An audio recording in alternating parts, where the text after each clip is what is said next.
Hello, good evening, welcome to Easy 8's Online Painting Club. My name's Danny, it says it right down there at the bottom of the screen. And for the next 2 hours, I'm going to be painting my miniatures, hopefully providing you with a little bit of motivation, if not company, hopefully some inspiration while you paint some of yours too. Because we need to be honest, we've all got hordes and hordes of unpainted plastic building up all over the place, and sometimes we just need an outlet which to kind of come together and paint it all. So that's what we're going to be doing this evening. If you're new here, or if you just haven't done it so far, please do consider subscribing to the show. Every subscription goes a really long way to making this community even better, and it is a fabulous community, by the way. If you've only just joined us, or if you're watching for the first time, I genuinely reach out and talk to all of the guys in the comments.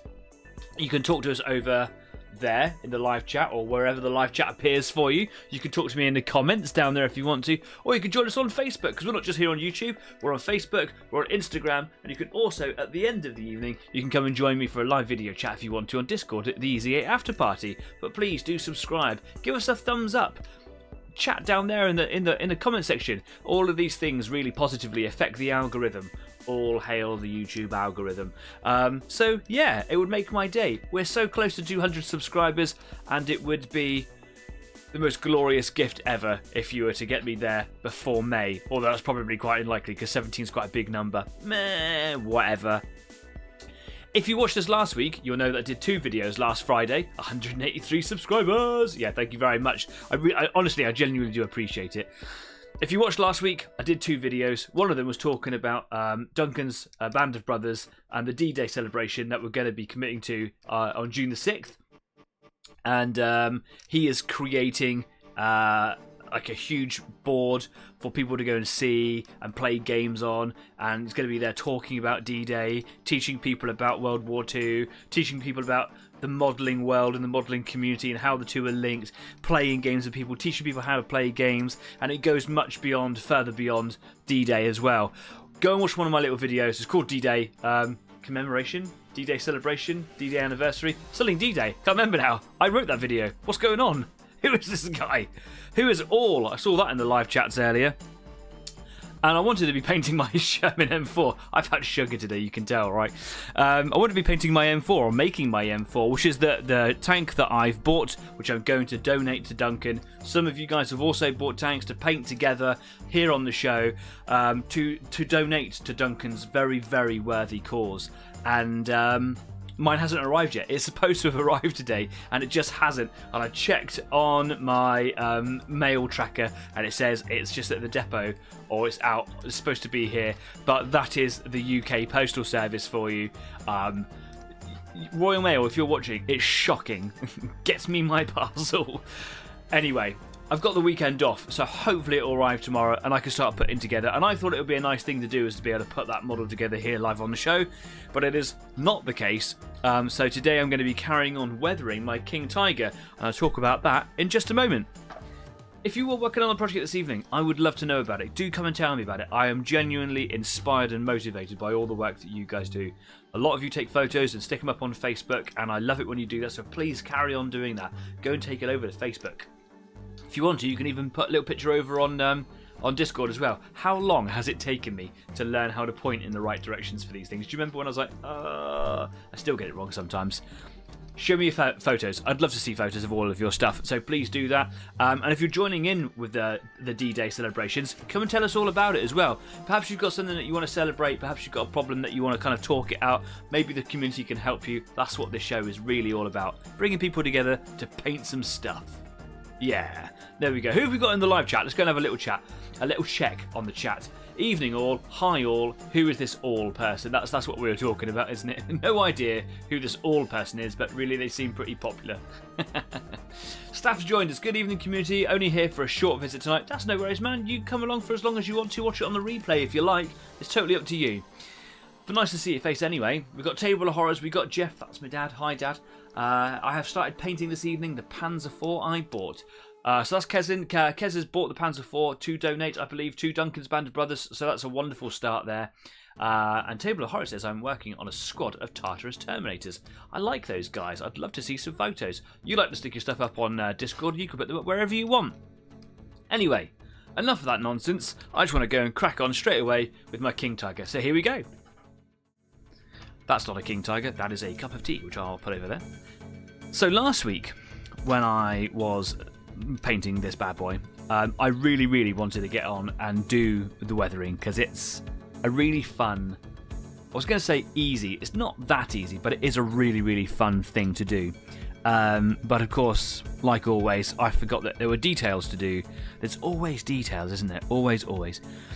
So I had to do all the black bits of the track up here. I had to do parts of the tools and the toe lines and things like that on both sides, and it just takes a little while. But you've got to do these things, haven't you? So that's what I spent last week really doing. At the end of the show, I was able to start getting on and doing some of the weathering. So you can see it's on the side of the turret here, some weathering effects, and that is just a really quick and quite rubbish attempt at doing weathering, but I think it looks really effective. You can do this with acrylics. It's a little bit harder. I think that the effects are a little different, and they can pop a little bit more as we're working with enamels or oils. Is much more subtle, and these effects are done using the AK interactive range. So I've got here, for doing panel lining, just a wash, which is for the German dark yellow. This wasn't working so well. I was trying to rush because it's not a huge model and less is more, and I wasn't really paying it the attention I needed to, so I stopped. But it is on a few panels and it has added a little bit to it, but that's essentially doing the same as like what an Agrax Earthshade would do, but it's a different colour. I've got some fuel stains. I use that very rarely, but it is nice to do around some engine parts and around fuel caps and stuff. This sort of thing really is more appropriate for doing 1/35th builds or bigger. I've got some light rust. That's a lovely colour. That's the sort of thing that I'm going to put quite heavily on these ramrods here. I keep calling them ramrods. They're cleaning rods. They kind of like attach together and they extend, and they clean the cannon barrel out. That's a really nice effect. You can see that it's separated in there. That's weird, isn't it? So it needs a really good shake and probably a stir as well, because that's all pigment at the bottom down there. I've also got some rust streaks, which is very dark. You can see the difference in these two here. So that's the sort of colour that it appears, that little example on the back there. And it's for doing like little effects, really, for kind of going around. This is like a little picture of some hinges on a hatch on a tank or something. Really good for doing like small amounts. And then this one here is really good for like rust streaks, for where you would have gone down to like bare metal through paintwork, and then it would all kind of run out.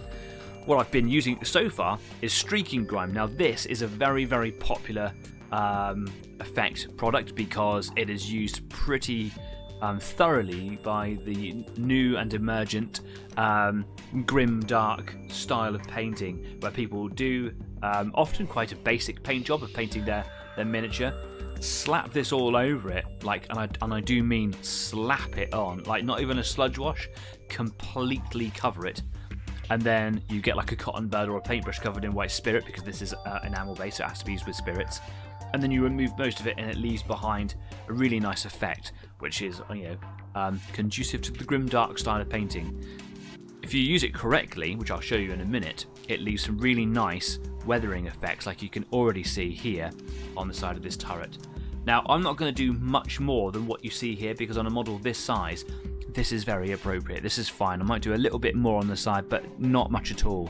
The tricky part really is to do it on the top flat surfaces, as how does grime sit on the top, and that's one of the things that I've really yet to kind of thoroughly investigate as part of my painting style. So for now, like, and all the models I've done in the past, I just try to make it look good, basically.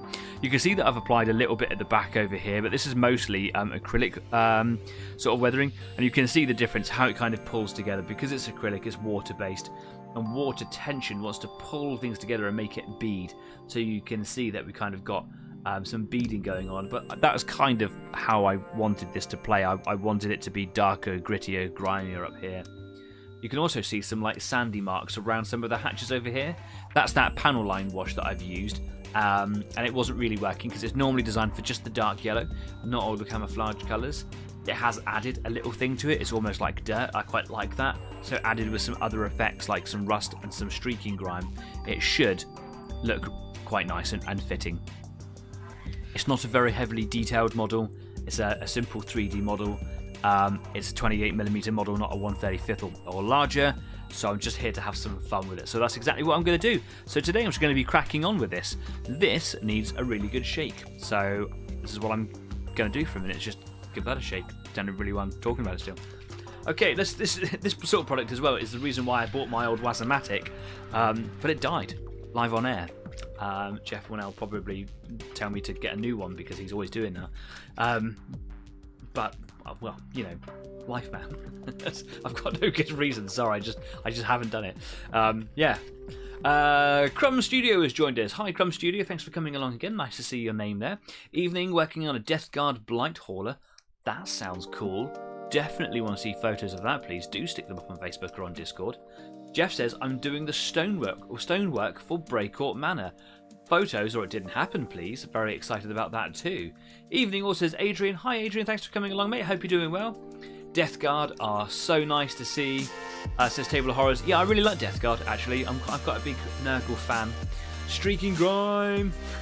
Waz it. Yeah, we haven't had a Waz for a while, have we? That sounds so bad. If you're new and you don't know what Waz is, don't worry, but don't hold me against it, okay?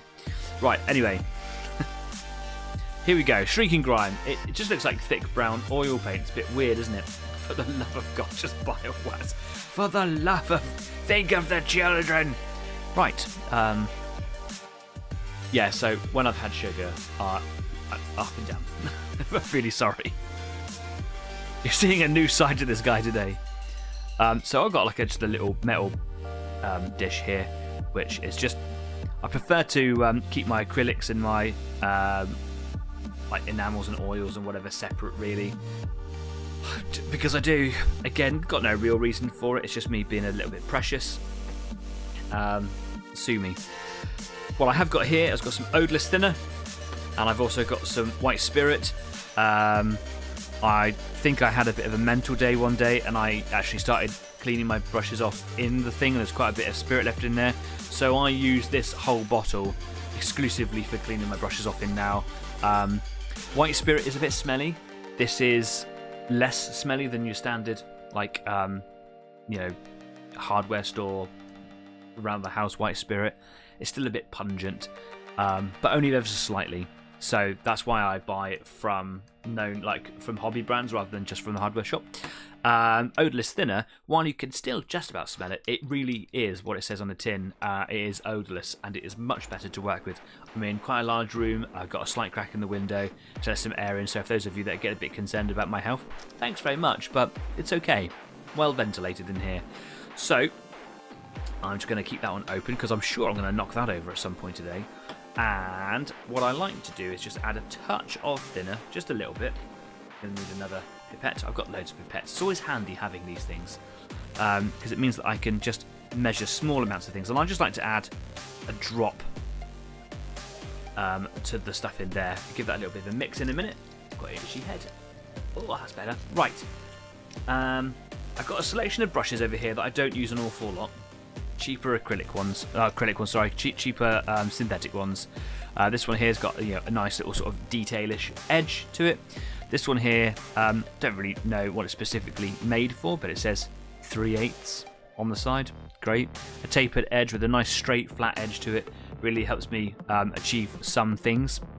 I've also got these two fan brushes. I quite like this one. It's very, very soft. And soft is what you want when you're working with this sort of weathering technique. Really, really want it soft. And when it's got a little bit of white spirit or thinner in there, it does clump a little bit, but in a good way. Also, the bristles are all like random lengths because it's a really cheap, nasty brush. But I think in some ways that helps. Other times it doesn't, and if I don't get on with that, I'm just going to trim those down. And then I use this one for exactly the same thing, but it's a bit more rigid, a little bit stiffer. And it does have nice straight edge, not a straight edge, but a nice neat edge of bristles. And I'll show you exactly how I use those in just a minute. So, I've done the grime along the top up there. The idea is that you would deposit the weathering pigment all the way along or where you want it to. Let it dry for a minute or for as long as you want. You do get different effects if you leave it for different times.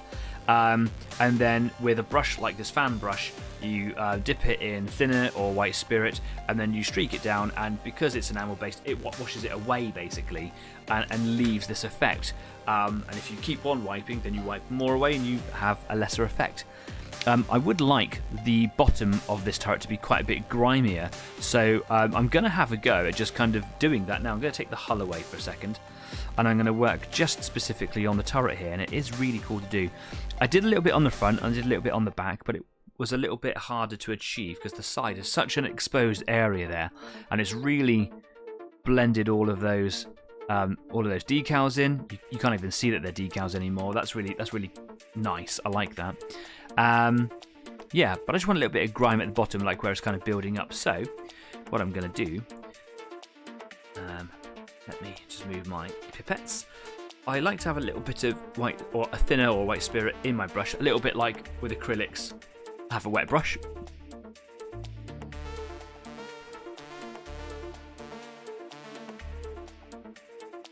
Mix that little drop of white spirit, or I keep calling it white spirit, it's thinner. If I use the wrong term, you know what I mean. You can see the bottle there. Just going to mix all that drop in that I put in there a minute ago. Load my brush up, and I can be quite heavy with it because enamel it's got such a long working time, and even when it dries I can just come back in with thinner or white spirit and just remove it entirely. It means that I can be quite heavy-handed with it, but if I was to use acrylics I would get all sorts of, like, you know, coffee ring stains and all sorts of things. So what I'm going to do here is I'm just going to apply it quite heavily at the bottom. I don't really know what is going to happen here. This might be the completely wrong effect. Just going to put it along there, and I'm going to put it on these tracks as well, just to add a little bit of depth to them more than anything. More effects are going to go on there. I'm going to do rust effects on them too. But I just kind of want to make them not so flat and black. I want to make them look like there's, you know, grime on them, I suppose.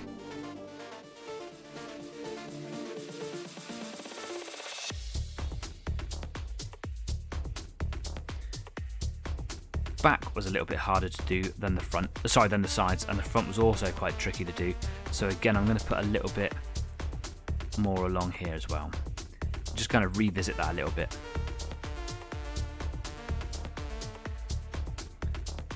And because 1/35th scale, they're just larger. They got more detail on them. So this is a great thing to do with larger scales.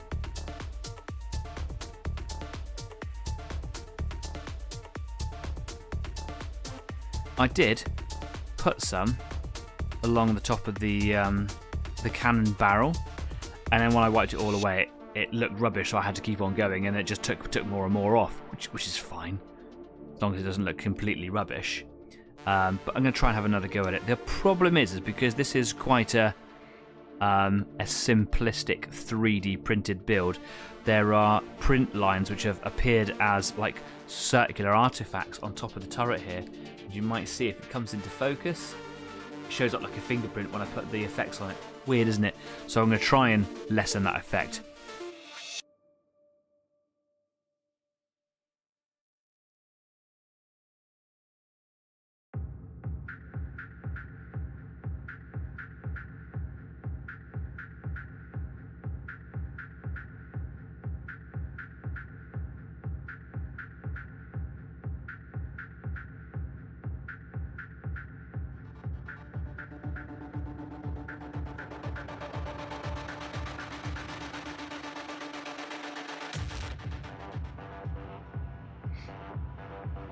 That's looking cool. And again, I'm just going to put a big sort of application down the bottom here.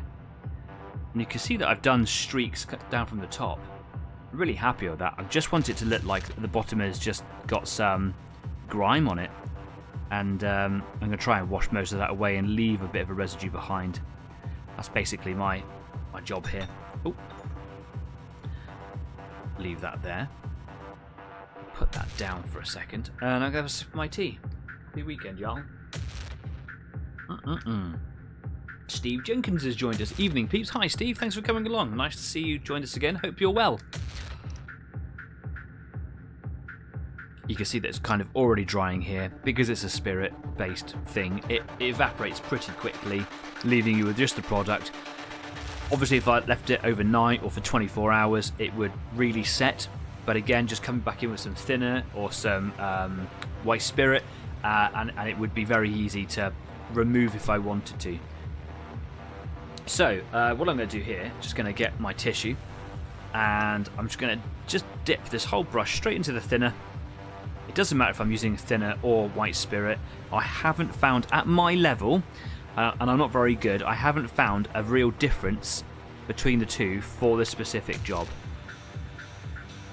And I think that if anyone was to use it, I think they would do it in exactly the same way that I do, which is use spirit for cleaning and thinner for thinning. There's no easy way to explain what that is. Now, the bristles have clumped together here, which hasn't normally happened as extreme as that, but I'm just going to sort of fan them out a little bit.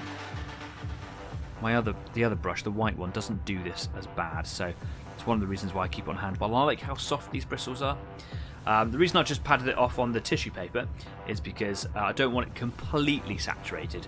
I want it to be quite saturated, basically. What I'm going to do, I'm going to try and avoid touching the top because I've already achieved that look up there.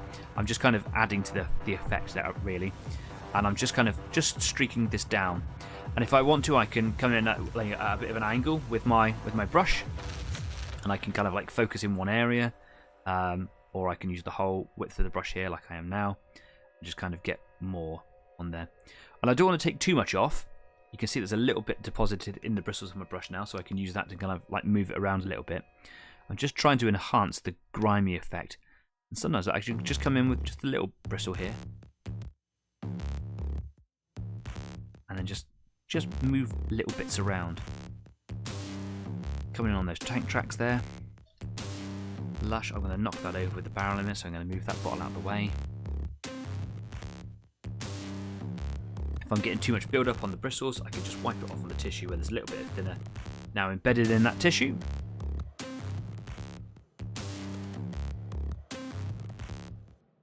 On the top there where I got a little bit on there, look, again I can now come in.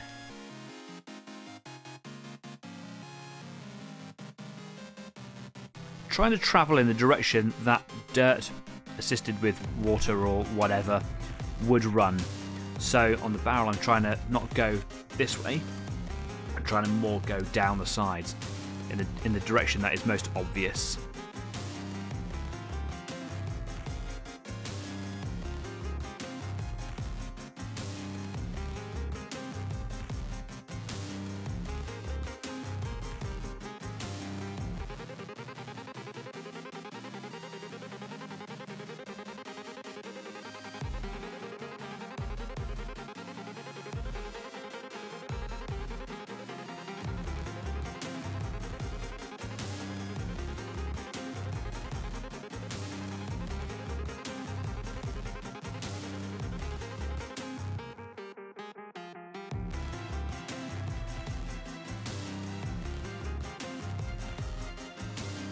And that's kind of where we're at. And that should hopefully leave some really nice streaking on there, which is just a little bit, just added a little extra flavour to the otherwise very clean paint job that was on there. Not against a clean paint job, just looks better when it's dirtier, doesn't it? And on the top, just because I don't really know how to do that, I just kind of move it around until it looks kind of cool, really. And I know when it's dry because that shininess will have left.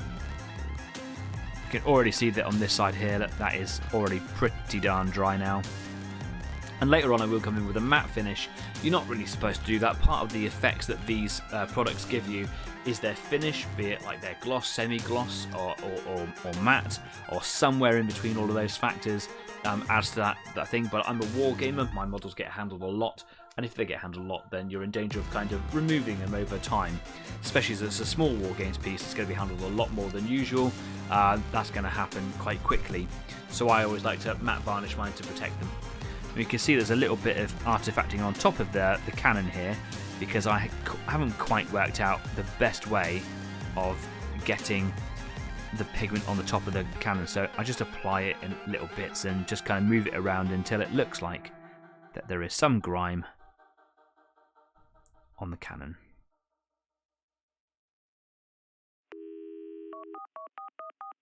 Until my brain basically goes, ooh, that looks real, even if it's not.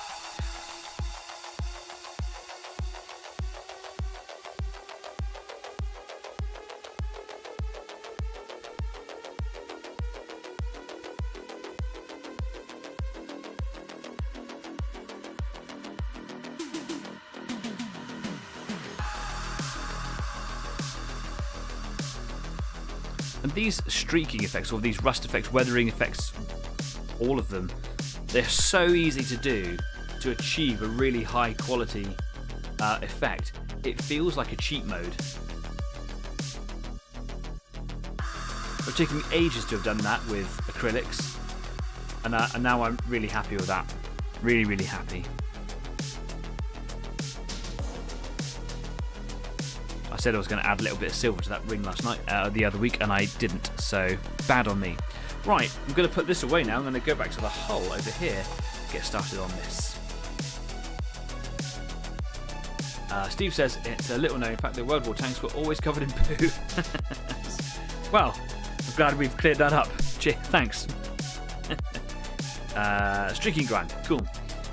Table Horror says a bottle of enamel thinner walks into a bar and says we don't serve spirits here.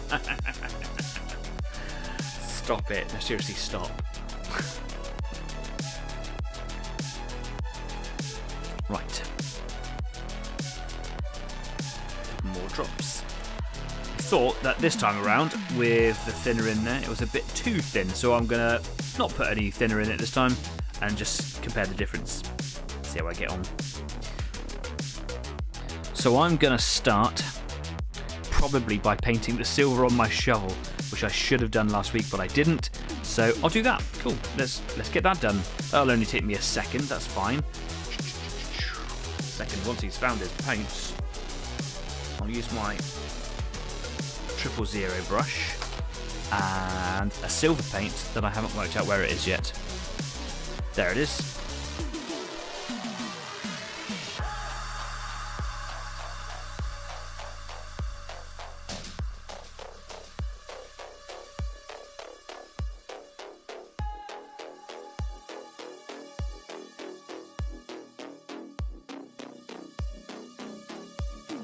Like I said, it's always the details, isn't it? Always forget about the details. Now, I don't know what colour to do the crank handle.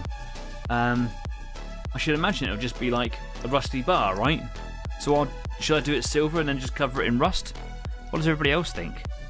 We've all seen the crank handles on tanks, especially if you've been with us Easy 8 down to the Tank Museum in Bovington, because we've watched the Tiger and the Panzer III both have them used to start them up. But it would just be painted the same colour as the actual tank, right? Which means that it would be painted as you see it there. But if I leave it unpainted, it looks like a half-assed job, right?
Just trying to get the silver right up to the edge of that little axe head there. I've painted it black, so if I can't quite get the colour right into where I needed to go, the black kind of just helps add to the effect a little bit.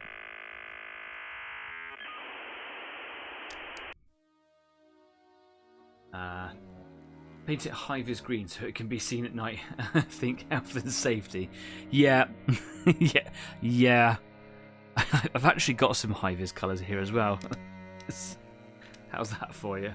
Pretty high-vis, isn't it? I could paint it that colour, but if I did, I have to kill you.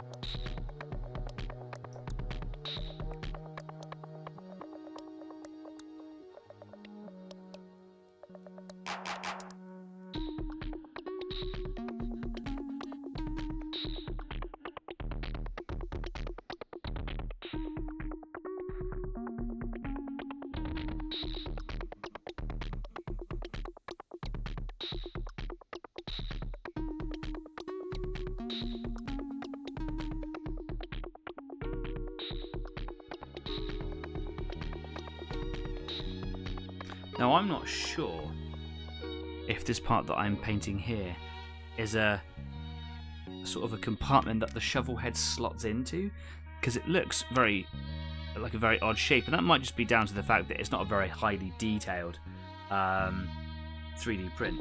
It might actually be a very accurate depiction of what you would normally find.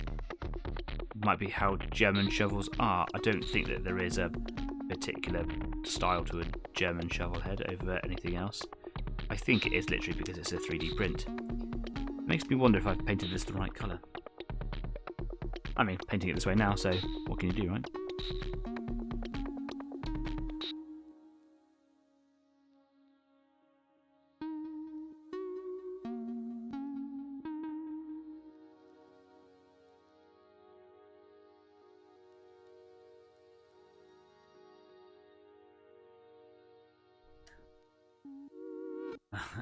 Well, oh, I can't read what you're writing there.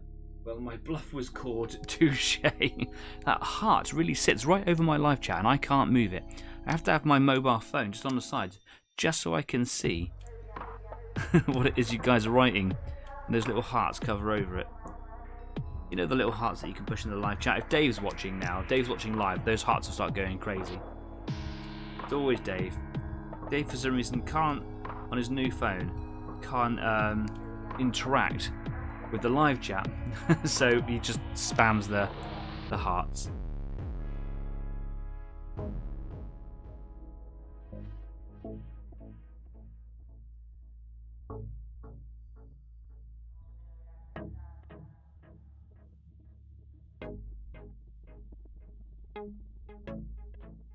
Okay, I think I'm done there on those two tools.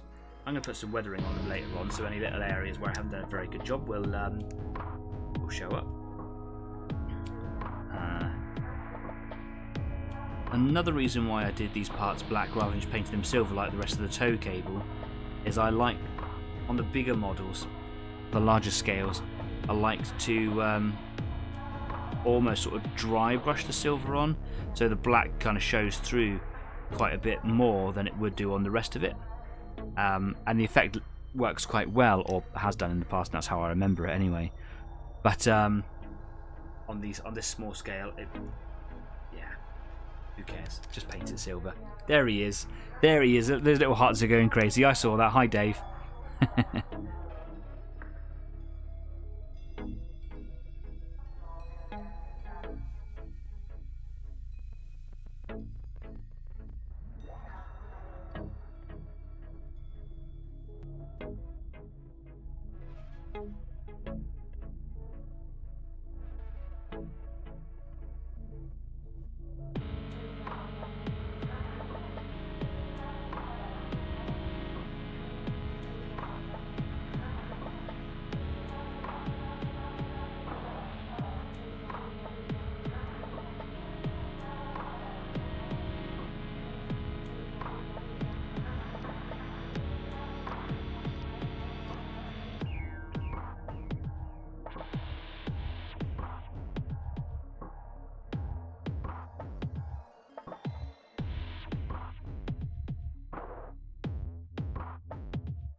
hope that I'm actually in shot. I've zoomed in a little bit today, and I've actually panned the camera a little bit, and I'm not in my normal place where where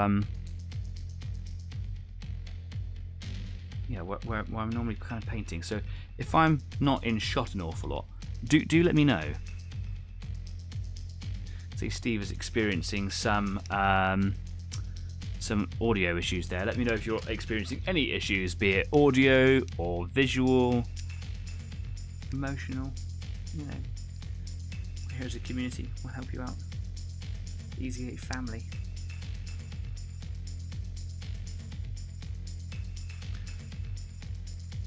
Audio's okay with most people. Okay, cool.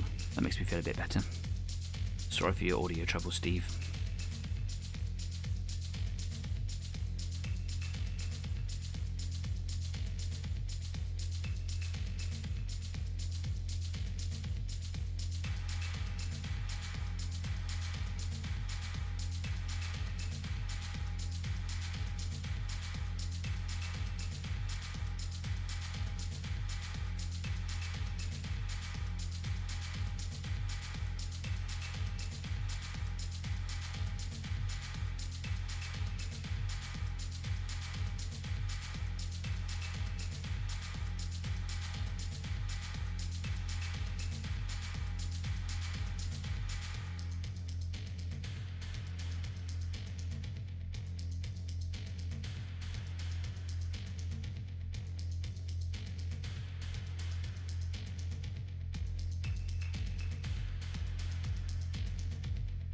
Gonna keep the gun barrel black because the guns were always painted black, or maybe not painted black, but they were always blackened. I don't know if that's a difference.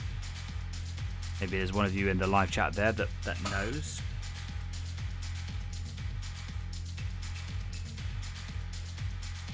I am out of shot a little bit, aren't I? Do you know what? I'm gonna do that. I'm gonna zoom out a little bit because I can. Here we go. Feels a little bit better. Let's just keep it that way. See how it goes.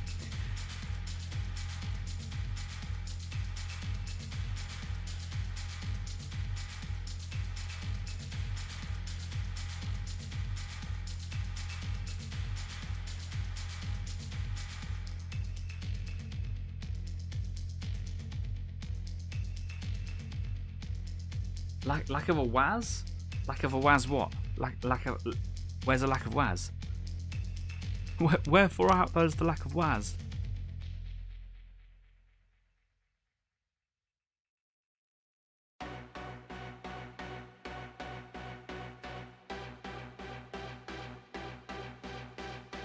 To be fair, there's always a lack of Waz lately, ever since the Wazomatic died. I've had so many things break live on stream.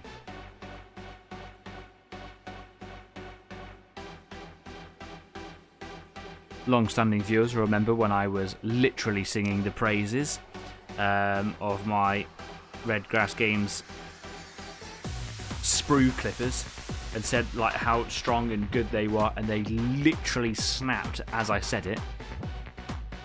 I still have them. They just don't reach as far into the sprue anymore. And I stand by what I said. They are the best sprue clippers I've ever had.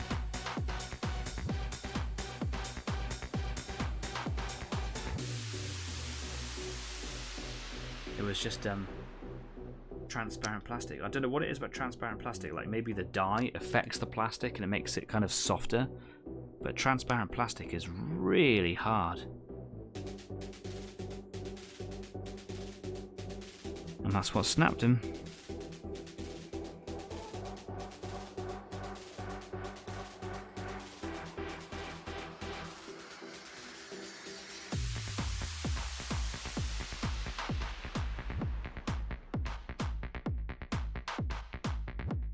Audio's back.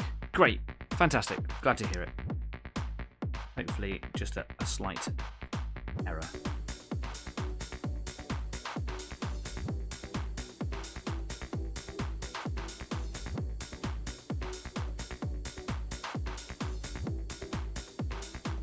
Last little bit.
Okay.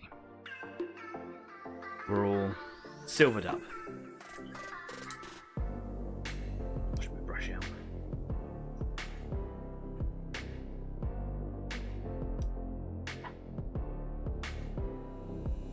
Now I can carry on with what I was doing. So, while that sort of paint there, even though it looks kind of dry, probably isn't completely dry, I'm going to start on the front here on the glasses. Well, that's exactly what I'll do. I'll load my brush up with the streak and grime effect. And what I'm going to do is I'm going to work at the top of the plate where the effect is going to run down. And to start with, it's just going to be on the...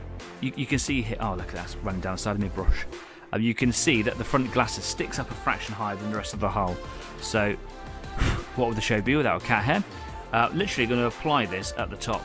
Now, on a larger scale, I would actually be quite specific on how I applied it, and I would actually do little dots and actually kind of create create the streaks as a part of the painting process. On this small scale, literally, I've just learned to just get it on like so, and then the actual streaking effect later will, the actual process will help streak it.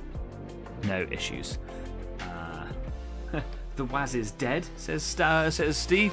Yeah, died some weeks ago, some months ago now. You're right, it is sad. It just stopped being. We had a moment of silence and everything. I'm going to put some grime down the side of this light here. What I'm going to do, just load my brush up a little bit more. Just like I was saying a minute ago, I actually just started creating some runs like this in some areas where it would look kind of cool.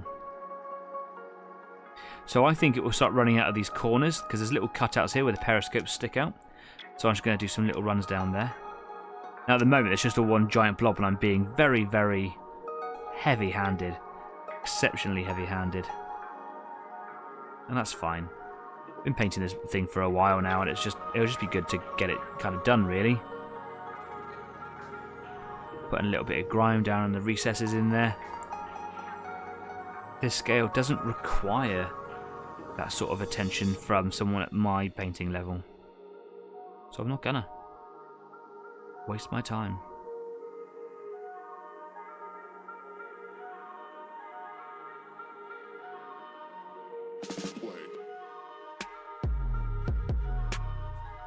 And then for added effect, I'm just going to pile up some actually in front of the periscopes on the top part there.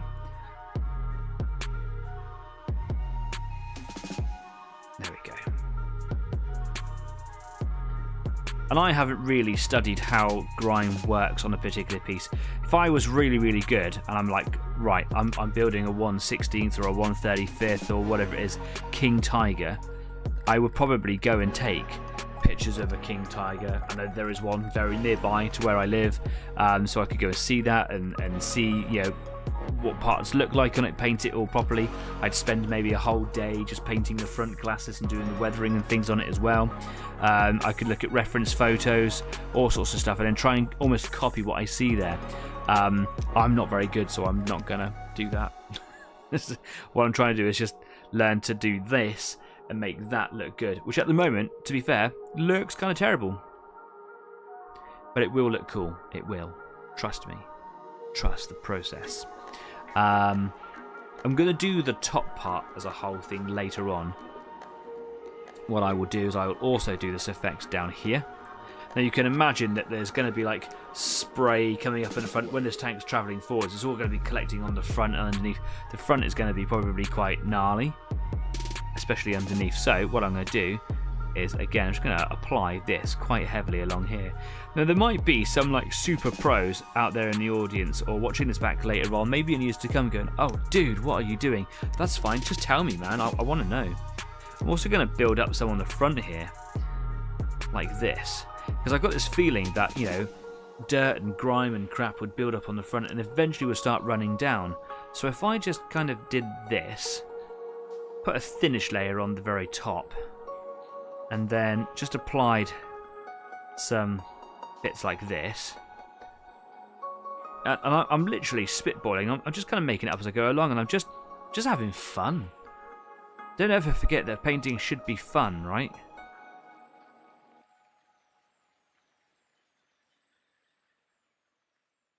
I'm just digging around. Excuse the term. But we should do, right? We should just have fun with our painting and not forget that that's what it's all about, really. Because I can get very, very locked in. I can get very over zealous about doing the tiniest little thing, something that no one else will ever see. And I'm just gonna take this big dollop here and just kind of brush it backwards and do this with it. Now, I applied some like heavy shadowing under here anyway, so that will affect the darkness of this colour. I haven't painted the wheels or the tracks yet. I'm going to paint the tracks. I'm going to do them up weathered as well. I'm going to use very light rust on them. It looks very, very good. These are very low detail, so something quite, unimpactful will be quite nice. And then I'm probably going to do like a pigment powder over the top to make it like it's built up layers of dirt and grossness and mud and things, which will hide a lot of the recesses on the wheels, and hopefully I'll make that look good. We'll find out, right? Cool. Let that dry for a second. Was going to wash that out in water. It'll only wash out with spirit, so there's no point in doing that.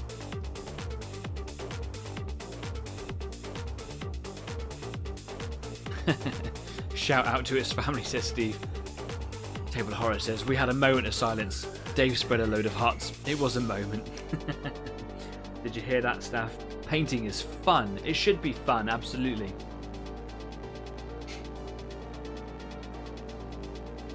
Not everyone comes here for the painting despite being a painting club.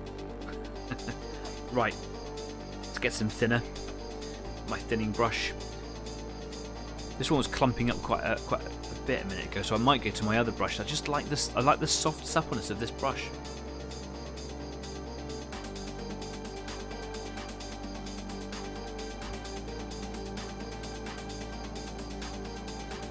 Like to squeeze quite a bit of the thinner out of those bristles, and what's left in there, I just apply it to the tissue.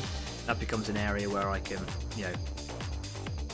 wipe the effect off of the bristles, because that product will get in there, and I might not want it on there. Right. Okay, here we go. Oh, goodness me, I nearly knocked over that thinner. That would have been the end of the show.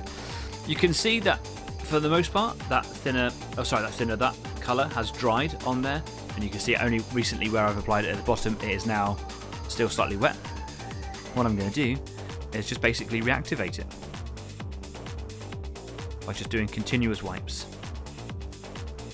It's such a cool product. I really, really enjoy doing this. It's so easy.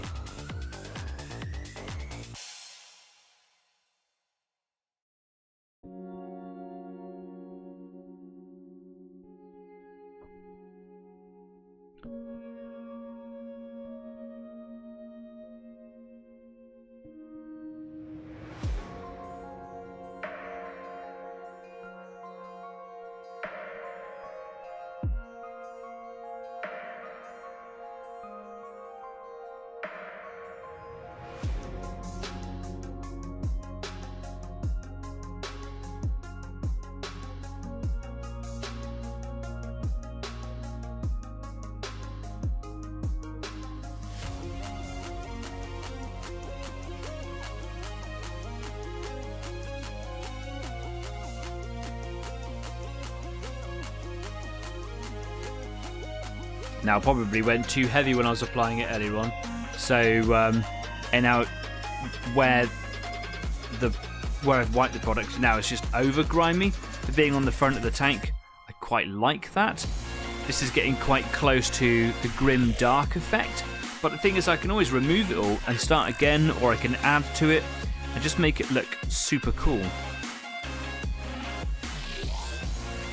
I quite like this heavy-handed approach. Just on the front, in my head, this is, the tank would be driving around getting loads of grime on the front of it. This brush might be a bit too soft for this particular part as well. Might need something a bit heavier handed in a second.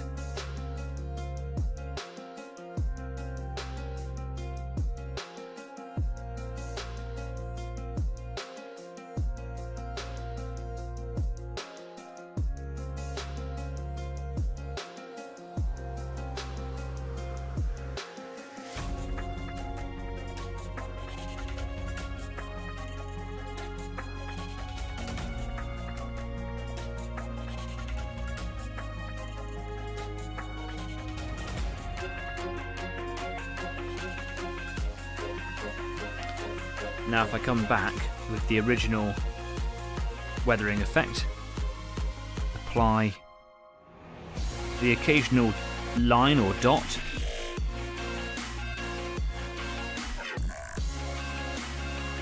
and again just at the corners, re-enhance that effect that I was trying to get a minute ago.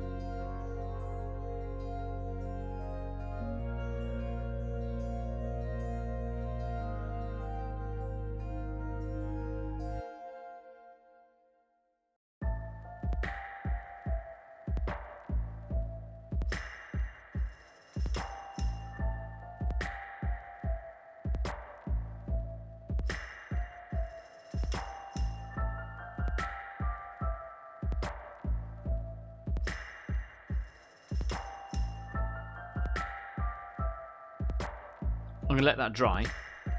In a minute, just a couple of gentle wipes with the brush will help enhance that look. I'm really happy with the way that's going so far. Hopefully now the silver bit here is dried, and in a minute I'm going to do exactly the same on the side, and then on the other side, and then do it on the back, and then do it on the top, and I'm pretty much done with streaking grime, and then I'm going to do the same sort of process with the rusting, but in just exclusive areas. And I'll probably have all the weathering done tonight or by tomorrow morning, which is really nice because it's, like I said before, this was a gift, and it'd just be really nice to have it done, finished, and as a kind of a thank you, really. Nothing more to say on that. I had fun once, and it was terrible, says Table of Horrors. What a horrible experience. Sound like you come out of the Addams Family. Painting and fun, says Staff. Yeah, whatever, Trevor. You can have some fun. It'll be all right.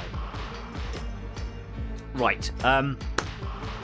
I really just want to kind of crack on. Don't want to have an intermission, but it's a Friday and I've got a day off tomorrow, and it's definitely time to have some grown-up juice. So let's do that thing where we have a little break. You know how it goes. So just gonna let that front bit dry. Come back in a minute. Hopefully all the silver detailing will be dry, and I quite liked it. It was just an accidental thing, really. I quite liked how I just applied it really heavily to the front, removed most of it, and left like a grimy sort of filter. Filtering is really important, I think, and I've only found this out recently, is that if you do a really clean paint job and then just put like little grimy spots over it, it can look a little too contrasty, especially on a model this small. And what I've done here is added a filter by making it look like it's a little bit more surface dirt and things on there, and then I'm doing grime that's running over the top of it. I tried to do that filter last week with Agrax Earthshade through the airbrush, and I did that just after the show, and it didn't work. It didn't work in the way that I wanted it to, so fine. By doing what I've just done a minute ago might make it look a little bit more surface grime, and then hopefully this is going to achieve runnels, that's the word I'm looking at here, of surface grime. Anyway, Staff's had to go. Not like guys, I'm off. Yeah, see you later, man. I hope you have a lovely evening, and see you next time. In the meantime, I'm also going to go for a break. I'll be back in 10. Whatever it is that you're going to go and do, you should go change your paint water. See you in a minute. Bye-bye.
And welcome back. Went and got myself a grown-up juice because it's the weekend. Golden ale, it's the only way forwards, really. Anyway, happy weekend, everybody. Cheers. Oh, that is bliss. Such a lovely flavour. Anyway, past the watershed now, right? Welcome back. I hope you had a good break. If you are new here, just joining us, or if you haven't done it before, please do consider subscribing to the show if you like what we do, because it's all made for you. It's made for everybody. It's made for the community, people who know someone, want to bring them along. This is the show to bring them along too. So if you know someone out there who's into the hobby, who hasn't found a little community of people yet, or if you just want to bring your kids along, perhaps this should be a family-safe place for you to come along. Yeah, spread the word and get them to hit that subscribe button. Make the community even bigger. Oh, I've had some bubbles. Subscribe, please. It would be really, really lovely if you did and you haven't already. Hit the thumbs up button. Leave a little comment down there. It all affects the algorithm. All hail the algorithm. Yeah, enough of me harping on about that. I hope Steve has cleaned his bathroom after his break away. Kez says, just as we come to the end of that break there, Dan, trying to base coat my tank, starting to wish I had thought about asking to use your airbrush, never mind. For those of you that don't know, Kez actually lives quite local to where I am. I'm off all weekend, mate, so if you want to come around and help solve a problem, then you're more than welcome to. I'll do it for you if you want to kind of get you started there. Because, yeah, if you're trying to get it done quick, and reasonably well, the airbrush is why I bought the airbrush originally. I paint a lot of horde armies, so Tyranids being the main one, and I work with yellow, and we all know how troublesome yellow can be, and that's exactly why I bought it, was to get a primer down, get a base coat down, and then start doing details and effects over the top of that. So yeah, I totally get it. You are welcome to come along. If you like the stream, tell a friend. If you hate it, tell an enemy. Yeah, please. I mean, the more the merrier. Yeah, why not? And 17 more subscribers, says Crumb Studio, till the fairy one makes an appearance. Fairy 2. There are 2 of them, and they are currently right outside the door because I just had a break and went downstairs to see them. Just outside of the door behind me over here, just offset, is also a bathroom. And right at the top of the house and right outside of here is a tiny little WC, for lack of a better term, and this attic that I'm in now. And they come running upstairs and they always want to go into either one of the 2 doors, door number 1 or door number 2. And I have to trick them by opening the bathroom door and like, oh yay, we're going in the bathroom. And then I go in here and then they end up sitting in the bathroom for ages, just kind of meowing or pawing at the door. Steve says, that sounds not safe for work. You're fair. It's family friendly, Steve, alright? Kez says, in that case, perhaps I will stop and pop round tomorrow afternoon if that's okay. Absolutely fine by me, mate. If you pop down like early afternoon, that would be really handy. And we can come up here and just get that whole thing done if you want to. We'll get a primer layer down and we'll get a nice base coat down for you as well. We'll pick a nice gem and yellow colour. Sound cool? Sounds pretty cool. Double your pleasure, double your fun. Not still working on the not safe for work there, are we? Anyway, look, I'm going to take you straight back over to the workbench because I'm having a cracking time here. Let's go. So, thank you. No worries. You're welcome. So this bit here on the front has dried perfectly, and what I've done on this side over here is I've started just doing exactly what I did on the front, but a little bit less. I've just kind of let it run a little bit. I've put it quite heavily on the side face, if you like, which has a slight slope to it. There, on the top piece of the side skirts, and then I'm going to do the actual side bits in a minute. So what I wanted to do is let that dry, and I can sort of just kind of get in here and affect all of that. I might need to use the slightly smaller brushes. I've got another one here as well. Look at that's a nice square edge brush there. They're quite nice, quite cool. Yeah. I just want to keep going with this grime effect. It's really toned the whole tank down. Look at that. That's looking really cool, isn't it? Such a simple effect.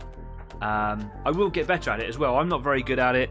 It can look really, really cool. There are some great artists out there. If you want to know more about it, go and watch some YouTube videos. I recommend anything by Mig Jimenez, who is the pioneer, the man behind Ammo Mig. He does some exceptional videos. He's a very high quality painter, and he just does all the stuff with minimal effort. Yeah, it's just cracking, absolutely cracking. Crumb Studio says, my grown-up juice, Welsh tap water, it's grown up because I pay for it. Fair enough. Also, you know, don't feel that you have to go and drink alcohol just because I am. I'm not a pusher. Right, hopefully that's found out quite a bit there. I'm going to come straight to this front glasses here. I want to do a little bit more on these bits. So what I'm going to do is just ever so gently, just some gentle streaks there. Might come in with a slightly smaller brush perhaps.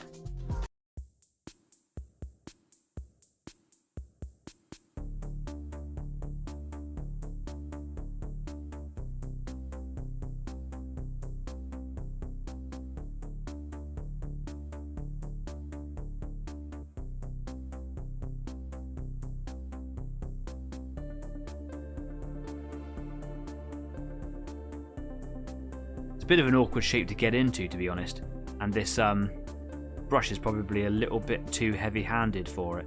I've actually lost a bit of the effect that I was hoping to get there, but that's okay. I can come back and do some more. It'll be fine, right? Going to come into focus? Please come into focus.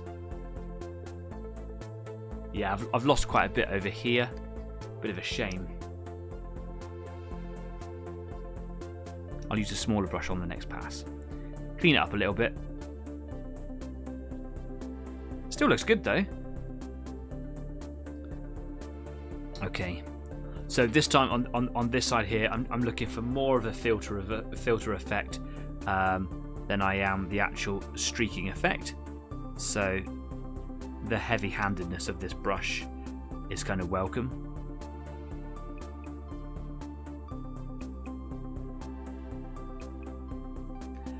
Not caring at all actually if it goes on the silver. In fact, that's kind of a welcome thing.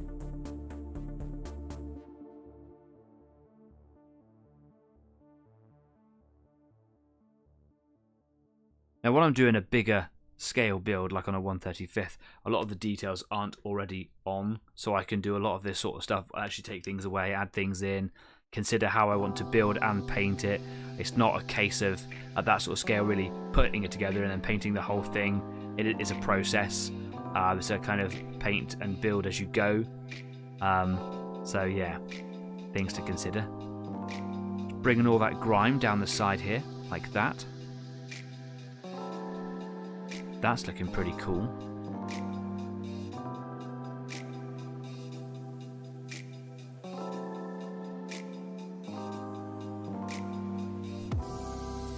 Bit of the excess off the brush there, kind of cleans and dries it a little bit, allows me to keep on making these streaky marks, just making it a bit dirty.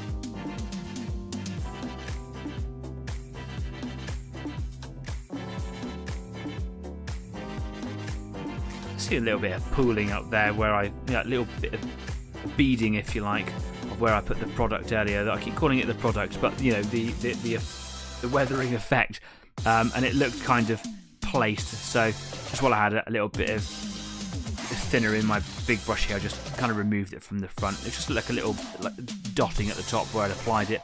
Looked a bit ugly. That's looking kind of cool right there. Unfortunately, under all the lights here, it looks a bit shiny when I try to show you that effect.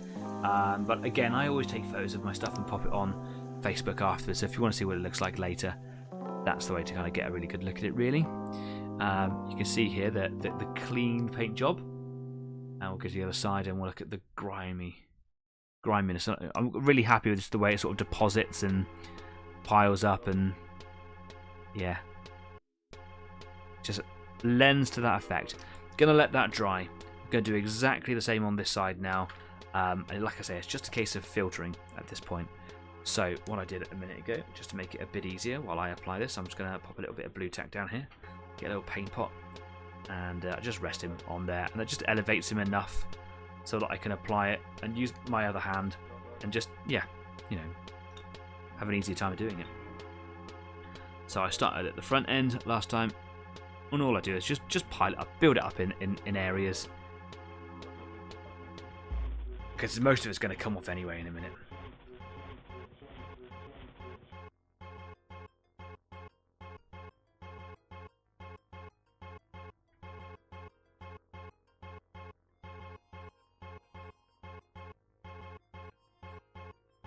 Another sip of beer, I think, there.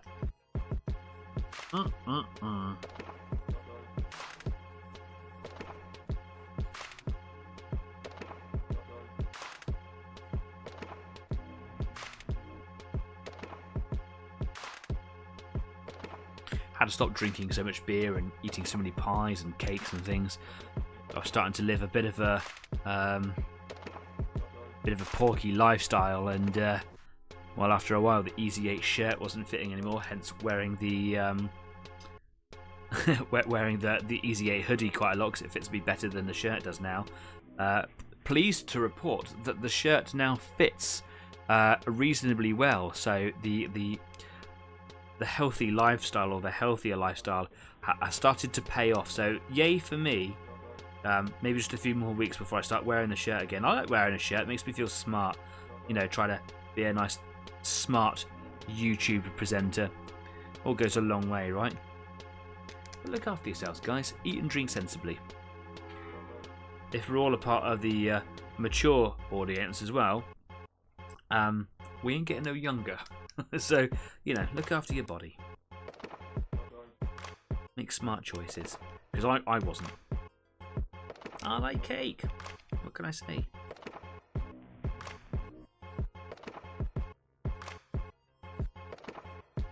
So what I'm doing with this is I'm just kind of tracing around, really, underneath and on top of the details.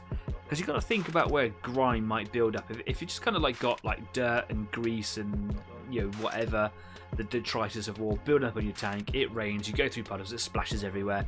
Eventually gravity's going to take its course. It's all just going to kind of run down on any face that it can on your vehicle, but it's going to collect on top of things and around things. And I should imagine they probably got quite sick and tired of their tools and stuff being covered in crap. But yeah, that's what I'm trying to get at the same time as create a filter to make it look like the tank has just kind of got some like dirt on it. I'm also trying to get it to build up in some obvious areas.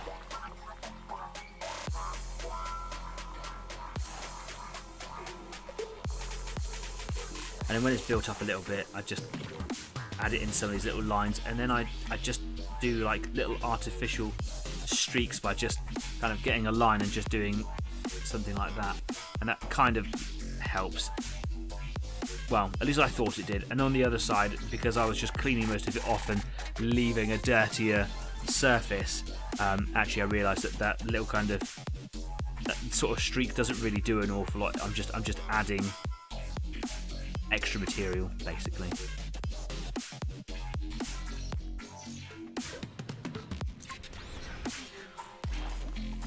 Yeah, so something like that for now. We'll do a bit more detail-y stuff in a second. Right. While I'm on it, I want to do a little bit more on the front. I want to make that look a little bit smarter, so I think that this needs a really good shake and maybe a bit of a stir. I think that the pigment's it's kind of settled a little bit.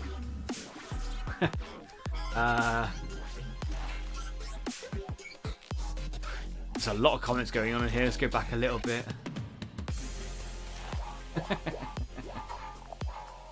Steve says, apologies for my adult-orientated chat. I will behave. It was fine. Just hope that you cleaned your bathroom. Steve, I never do on here. It's family-friendly. In my head, not so much.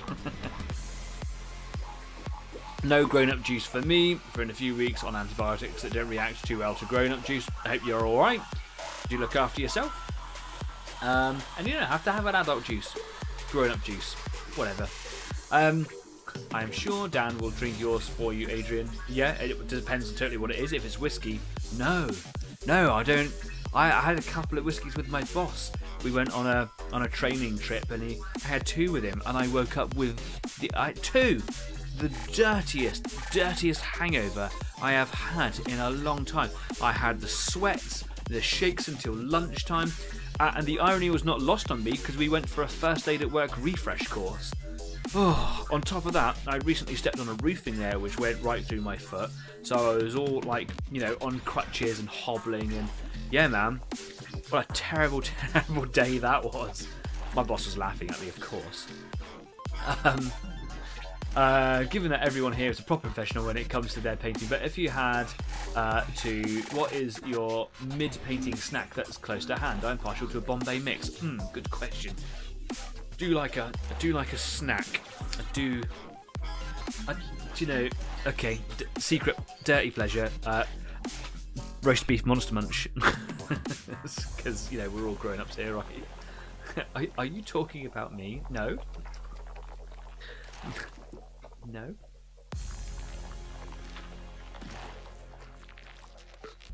I like to eat cake as much as the next person.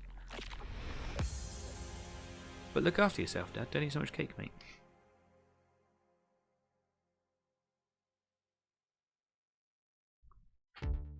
And boy, do I love cake. Man, I love the cake. I love cake. Just try to not eat so much of it, right? Gotta be careful. Right. So, I'm going to do this thing again, where I'm going to put a little...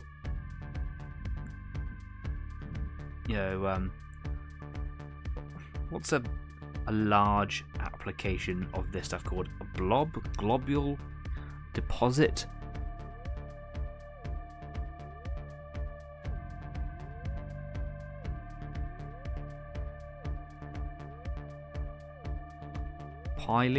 Pile up? I don't know what I'm talking about anymore. Come on, help me out here.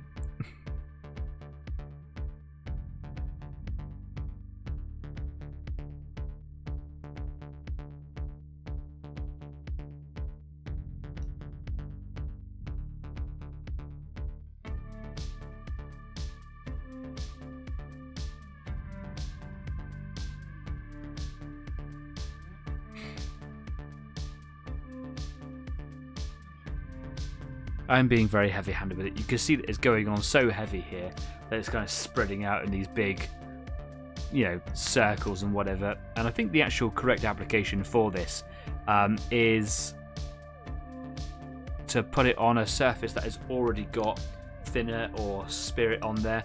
And I think that kind of helps it, helps you move it around and do the right thing with it. But of course, I'm just having fun. Who cares? That sort of shape that I've just done there, that is more like the shape that I want to do, not like these. I'm going to neaten it up in a minute with a brush. I'm going to let that dry on there for a second. I'll come back to that. Whatevs. Yeah. On the back, I'm going to do very similar to what I did on the front.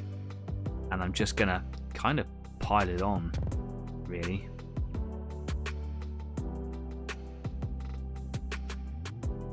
Not going to go absolutely crazy with it.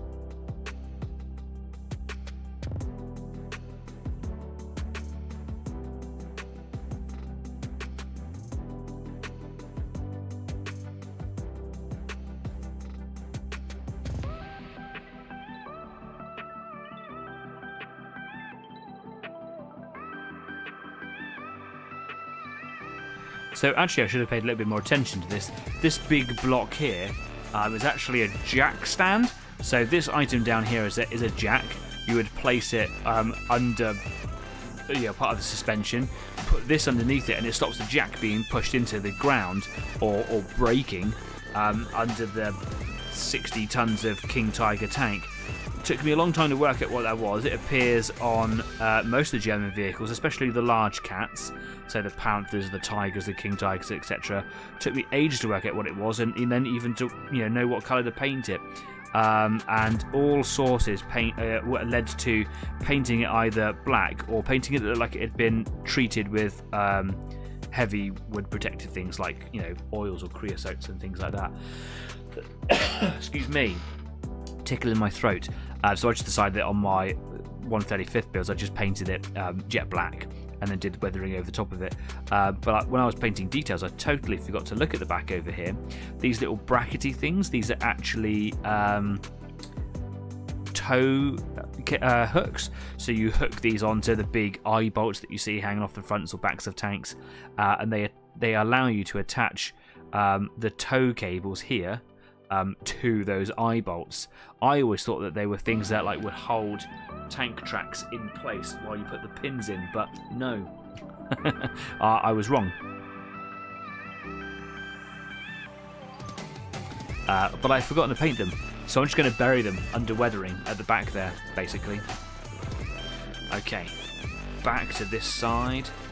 That's looking okay for now. Right, let's put this brush down. Let's move away from that for a second. Let's get my other flat brushes out. So I've got this one here. The problem with this brush is it's very short, which means that it could act as a stiff brush, but it also means that it can't necessarily hold an awful lot of thinner. So I might have to keep on coming back to that as I go. But I might be able to have quite a lot of control over shaping the streaks that appear on the hull. Move that out of the way. So let's start here. How much have I got? Quite a bit of thinner in there. Let's start on this big globule here.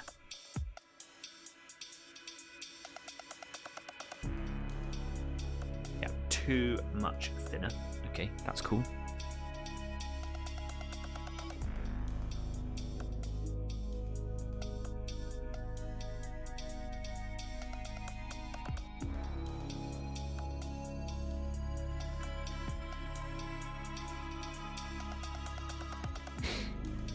Okay, this is actually quite good as a pre-shaper, because I went a bit crazy earlier on with the applying the product.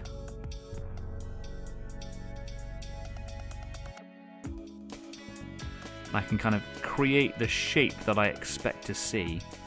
I'll just use that very tip there, maybe. Yeah, that's nice, that's good.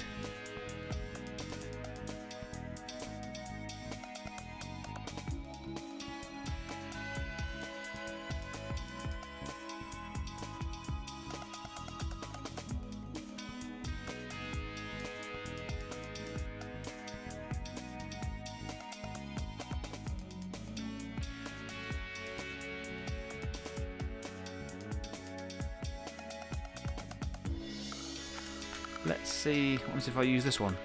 It's quite a stiff brush. I've also got that. The problem with that is it's very, very dense, and there's a lot of space in there to hold a lot of thinner, which with one wipe could wipe a lot of the stuff off. So I might want to let it dry, which means it'll be more resistant to it being washed. Yeah, but it does look good. There are some parts on there that looks really good. I'm going to let that dry a bit more. That's what I'm going to do. For now, I'm going to come back to this one here because this has been working very well for kind of creating a filter. So I'm just going to work on that for a minute. Leave my blue tack out of the way. Quality crisp, says Crumbs. Yeah, I love a Monster Munch. It makes me feel like I'm 6. I have them every day for lunch. For a while I thought I wasn't allowed to have them because I'm a vegetarian, and it doesn't say anywhere on the packets, the multi-packets anyway, that they're suitable for veggies. So my partner, when I was having a bad day, which I've had a few of them recently, I've had a bout of migraines. I was having a really, really bad day. Lost my phone, I had headaches, could barely see. To make me feel better, my partner decided that she was going to go online to the Monster Munch website and actually looked and investigated to see if they were appropriate for vegetarians. Turns out they were. She waited until I was like in a compass mentor's way, and she was like, just thought I'd let you know that you can have Monster Munch. And a nice smile went up on my face, and I was happy. You know, I was happy. Right, got some thinner on the big brush here. And what I'm going to do is just dirty the sides up.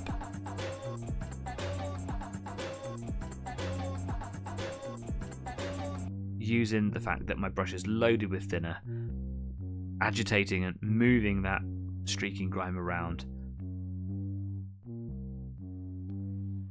Using the streaky appearance that the bristles leave to my... Oh my goodness, keep knocking that. Using it to my advantage.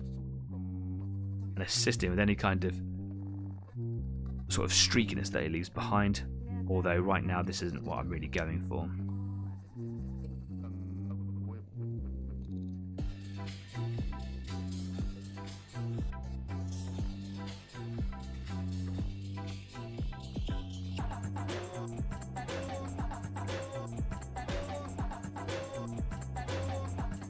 Vodka, good snack and always close to hand. I don't know if it's a snack, mate, but yeah.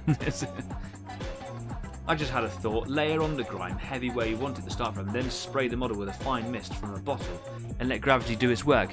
Do you know, I've actually done similar before, and you're right, that works better on slightly larger stuff, but the problem is that droplets always seem to be roughly the same sort of size. You don't see big droplets appearing on big things.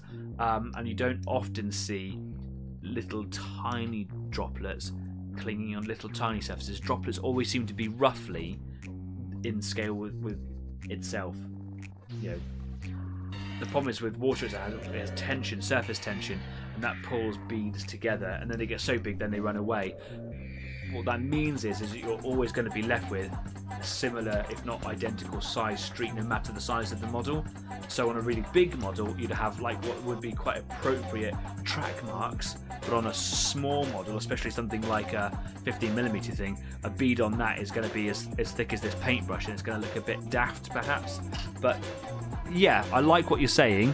I quite like this, though. I quite like this process of agitating with the brush, moving it around. It is easier to do on a larger tank, and I've had a lot of success with it in the past. It's fun. Makes sense, Eskez. Yeah, fair. Liquid lunge is always a good sense. Don't give him, permission. I do like vodka though. One of my faves. Such a clean drink. Did not get a dirty hangover. Never have from vodka. Touch wood. Don't want to ruin that for myself.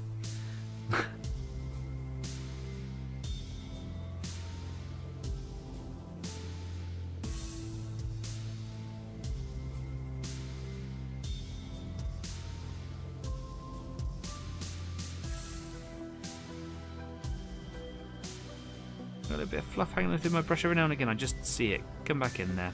Go away. I don't want it.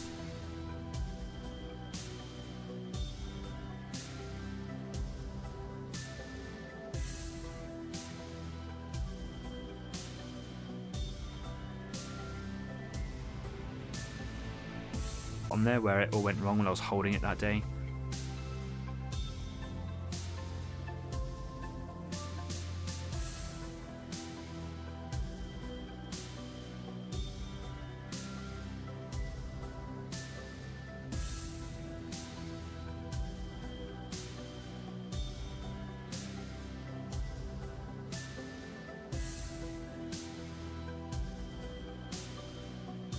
Oh!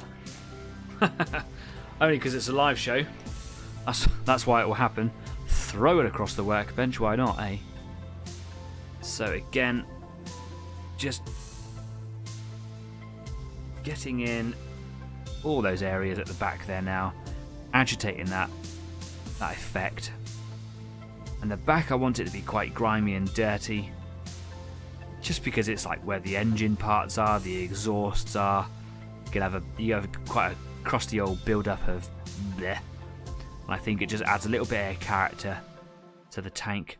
And I'll also do this quite heavy on the engine bay on the top as well. At the moment, the top now looking really, really clean compared to other sides. Got a bit of a fingerprint there. I'll have to sort that out in a second.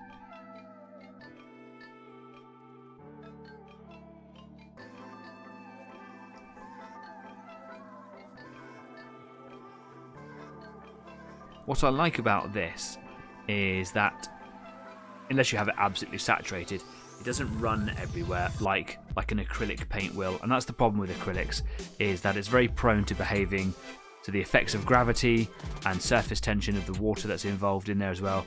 Often, if you get this right, you just apply this very, very easily, very, very quickly, and it stays there, and it leaves you with a very, very cool looking effect, which means that I can apply this everywhere here like a sludge wash, like it was in acrylics, but I can move it around with thinner, and it behaves differently. It doesn't just run in and around all the creases. It looks like grime. It looks like it's built up muck, and it will dry accordingly, and I really like that.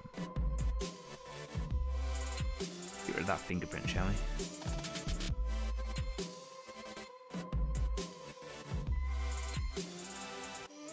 There we go. My tissue paper is starting to lose its absorbency because there's so much enamel paint in there.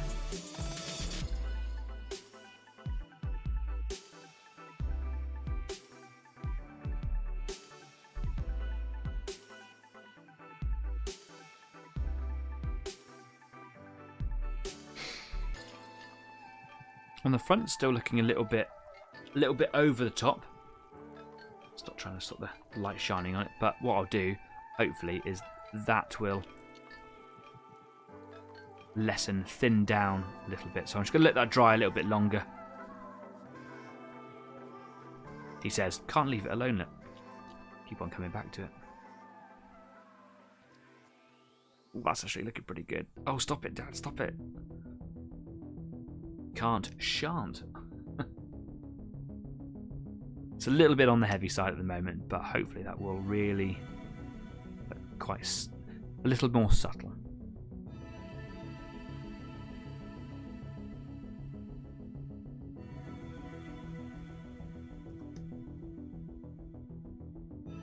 Looks pretty neat though, doesn't it? Yeah, I've been very heavy-handed with it, to be fair. Right, let's just play around with some rust effects, just because it'll be a nice opportunity to do so. Before I do that, I am just going to clean up these little metal bits here with this little brush, just to make them sparkle a little bit more. I just want that silver to show through. Don't want to be so much grime on it. There we go.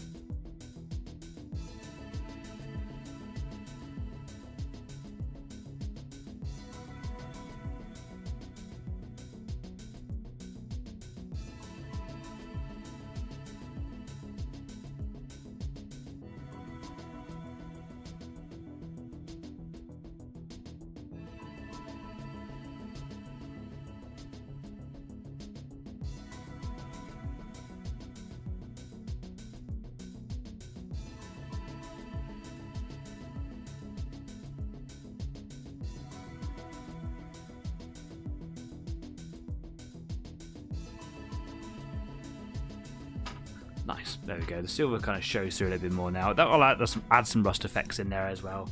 It'll all look really nice. What I want to do now is actually add a little bit of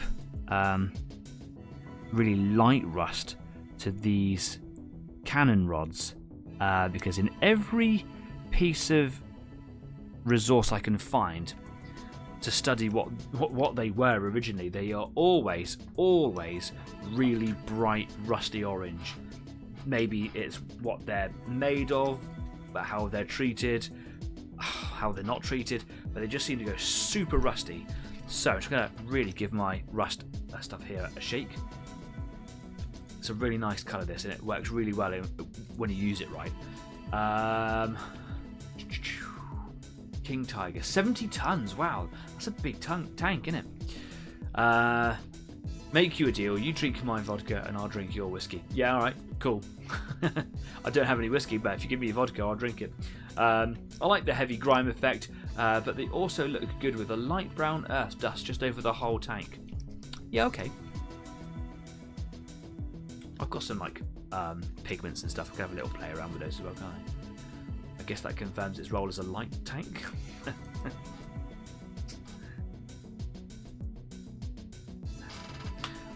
Thing stuck to the... I hate that. Right, let's move the tank out of the way a second.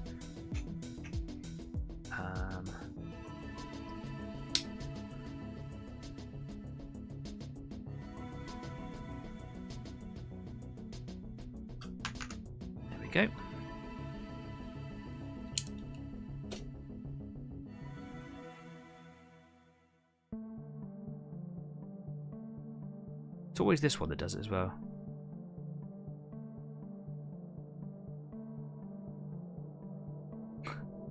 Doesn't want to pick up now, look.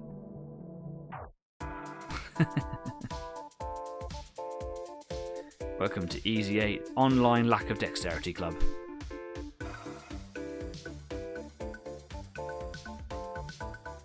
Lush. Right. First things first, let's clean this brush out. I'm going to use my very, very dirty taps. It's not really taps. This is a really old, gnarly, old-fashioned white spirit, right? This is just white spirit made for modelers. It has a white spirit smell, but nowhere near as strong.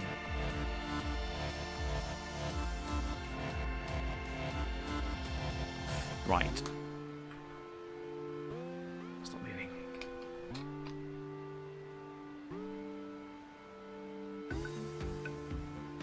Straight out of the pot. Watch this.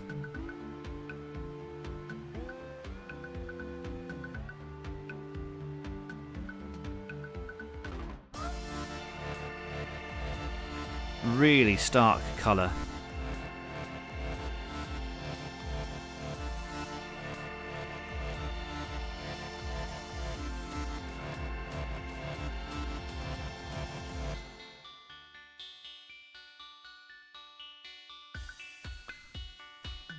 Oh, I'm gonna sneeze. That's me. It's probably because I just sniffed the white spirit, isn't it?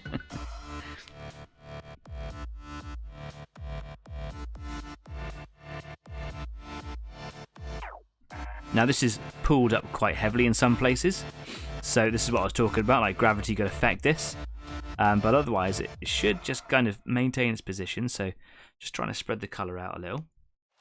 Make sure that it goes everywhere, with a little bit of the grime underneath, as well as the silver, will offer it some sort of differentiation, if you like, underneath, which will all kind of show through this. When this dries, I can remove little bits of it. It's kind of gathered up on the clips where these poles hide in there, and you can just see it's like pulled up in the sort of the crease of the edge there, and on the back there. And I'll clean that up when I need that to dry. And it is nice just to do the occasional bit of light rust, just here and there, not over the whole lot, just in some place, just to create a little bit of, you know, light colour play more than anything.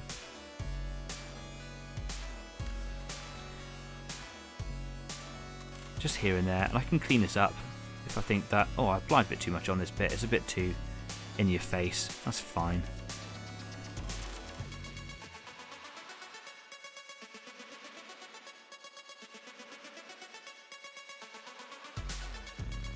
And you can see that in some places, like even the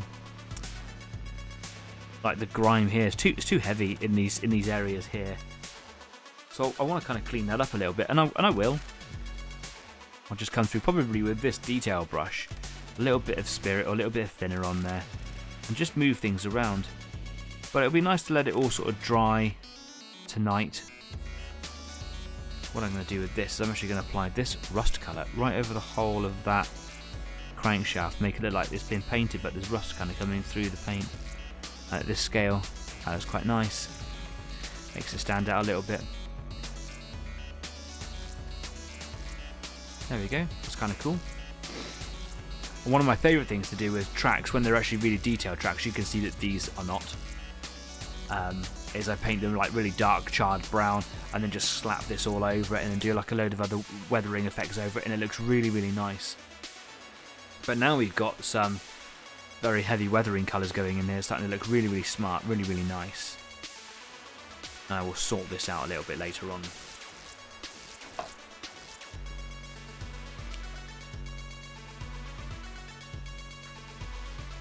Stay still.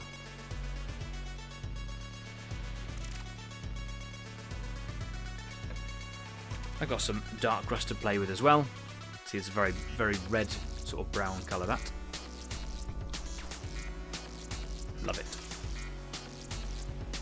again with the spirit. Clean this brush out.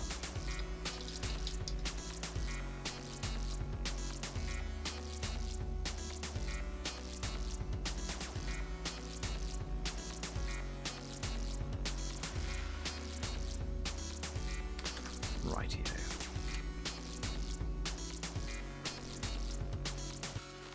Haven't had any beer yet for a while.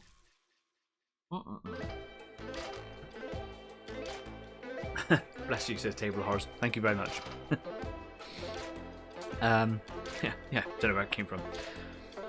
Let's get some grime on the top here. And again, just as I've done on the sides, I'm just going to apply it as a filter. One of the things I haven't really learned how to do, and I keep saying this, is just how to apply it to top surfaces. But on all tanks that I've done so far over the years, I've just done this effect, and it works. It works for me. But I'm not going to go super heavy with it. I don't want this to be like a grim dark effect. Just want it to be a suitable dirt, you know, basically.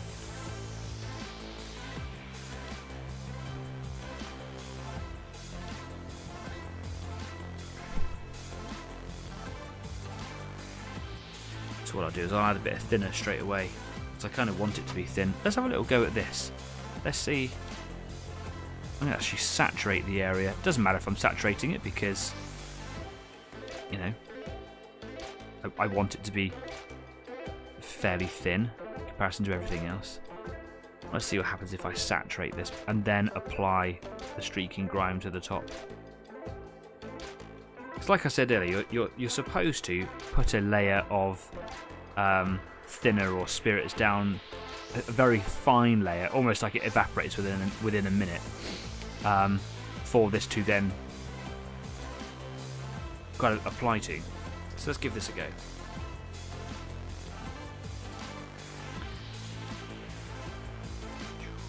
should run around, yeah. It aids the capillary performance. I don't want it just to run around things, I want it to kind of be all over. And I can apply fuel stains and things on it.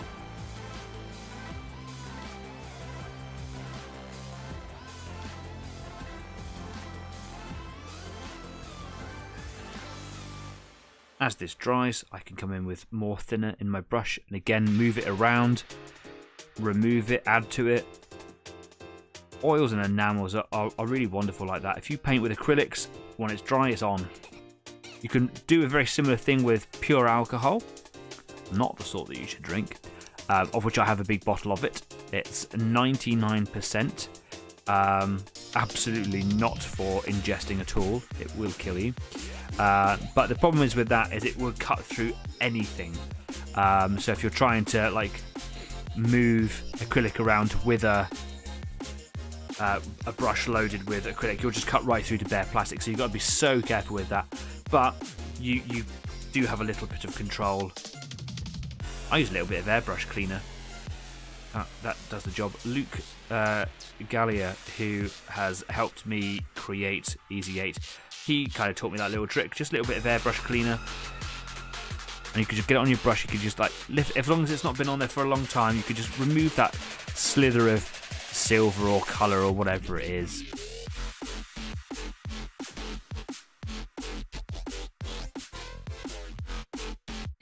Oh, I've got a bit of a runny nose now. I've done that big sneeze. Cray cray.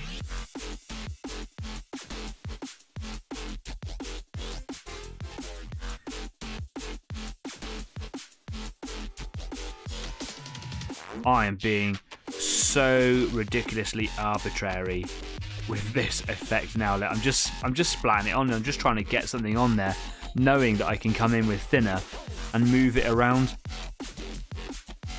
I'm getting really blasé with it, but I'm just getting a bit happy, you know, just a bit brush happy, just having fun, like a child with a box of crayons and a colouring book, you know. Is that supposed to be the sky? No, it's an elephant. Oh, okay, yeah, cool. Why not? going to do is I think I'm just going to take it straight through the pot just for a second. There we go.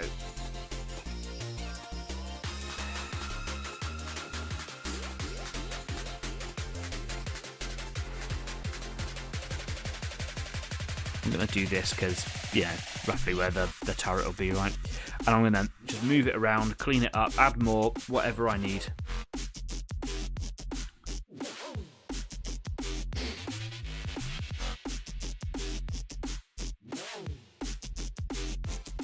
Like that on the back, that's worked very well. That's a nice set of colours there, isn't it? That's looking really good there, actually. I like that. Right, back to the spirit, clean the brush out.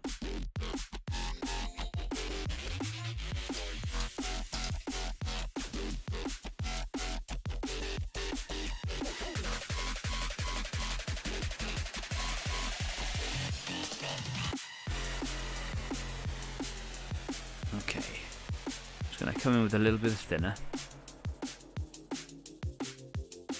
What I want to do here is just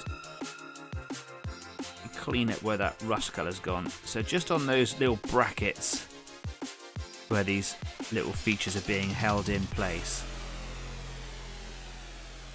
And I kind of want to remove the rust off of them so that we can see whatever camouflage colour was underneath.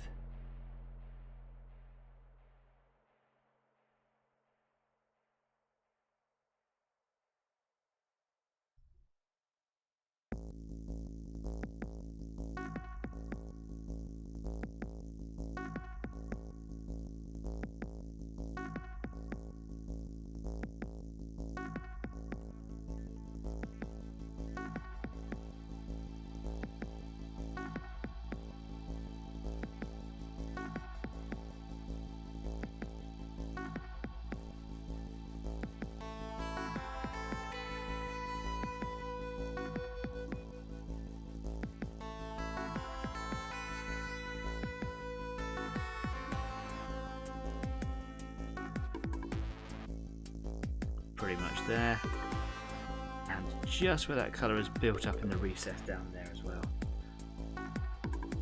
Just using the tip of this brush now just to clean those little lines up. And now what I'm going to do is just brush across the tops of the poles just to clean the top of the rust off, to bring that silver through just a little bit, not over the top. I want them to be quite rusty, but I want that rust colour to really sit between them.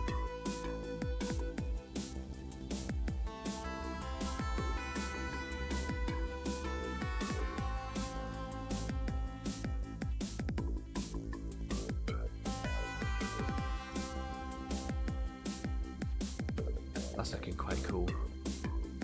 I like that. Probably got a bit too heavy there, actually. Can always shift some of this colour around, blend it back in, or just remove it entirely. Yeah, sure, why not? Let's do that.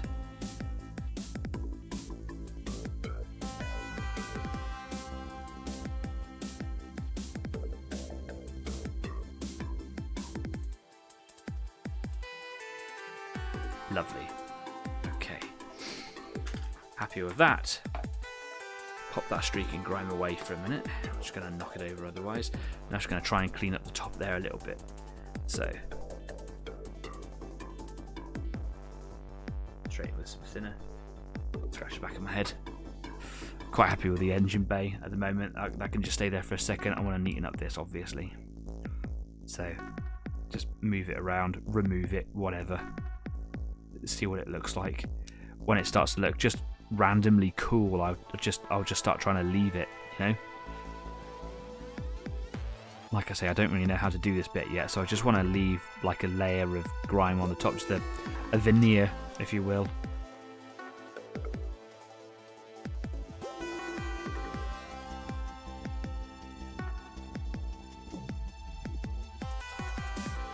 Now you could just see, like, it looks.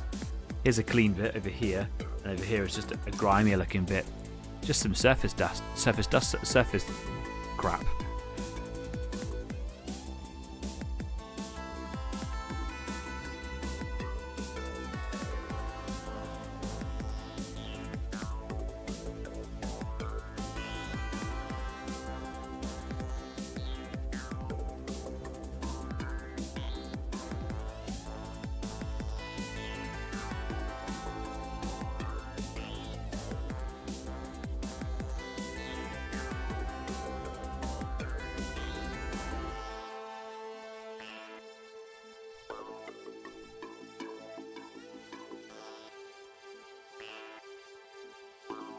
And that's caught the edges of some of the silver bits on the top there, but again, with a detail brush, a little bit of thinner on that, and I can clean that right up.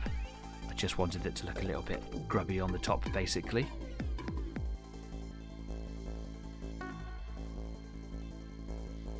There are some brush streaks in there that I'm not entirely happy with. They might disappear as it dries, but I might have to shape those out. On the front, I don't mind those streaks. It's exactly kind of how it's supposed to look. It's just a little heavy-handed, so I'll try and neaten that up a little bit and make it look a little bit nicer, like it does on the turret. It looks very, very good on the turret.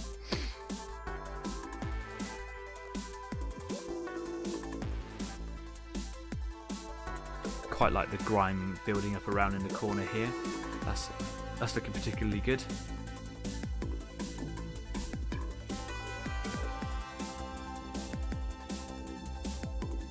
Just generally a much better effect than acrylics. I'm going to go quite heavy in the wheels with it all as well, and I'll also do the tracks too. But that all will have to be done after the show on the Easy 8 after party, and maybe over the next few days.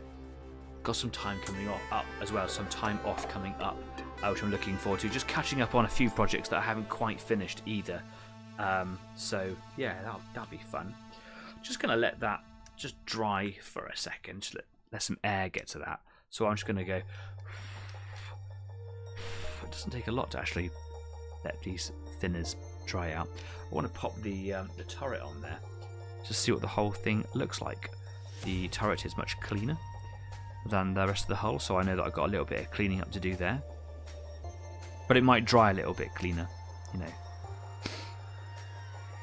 But I really like the effect on this side here. That, to me, is exactly what I wanted it to look like. That looks really good. Like the other side. Yeah, not too shabby. Come on, come into focus now.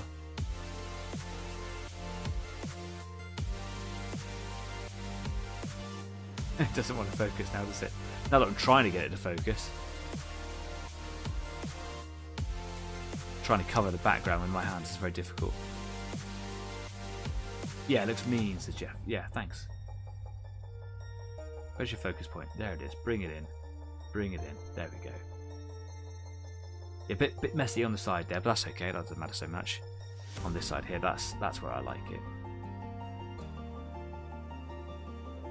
Now, if I was painting like a 1/35th build, height, super detail, I would like take all day just painting the turret, or a couple of hours just painting one side. I've done the majority of this tank in the space of what, an hour and a half, maybe.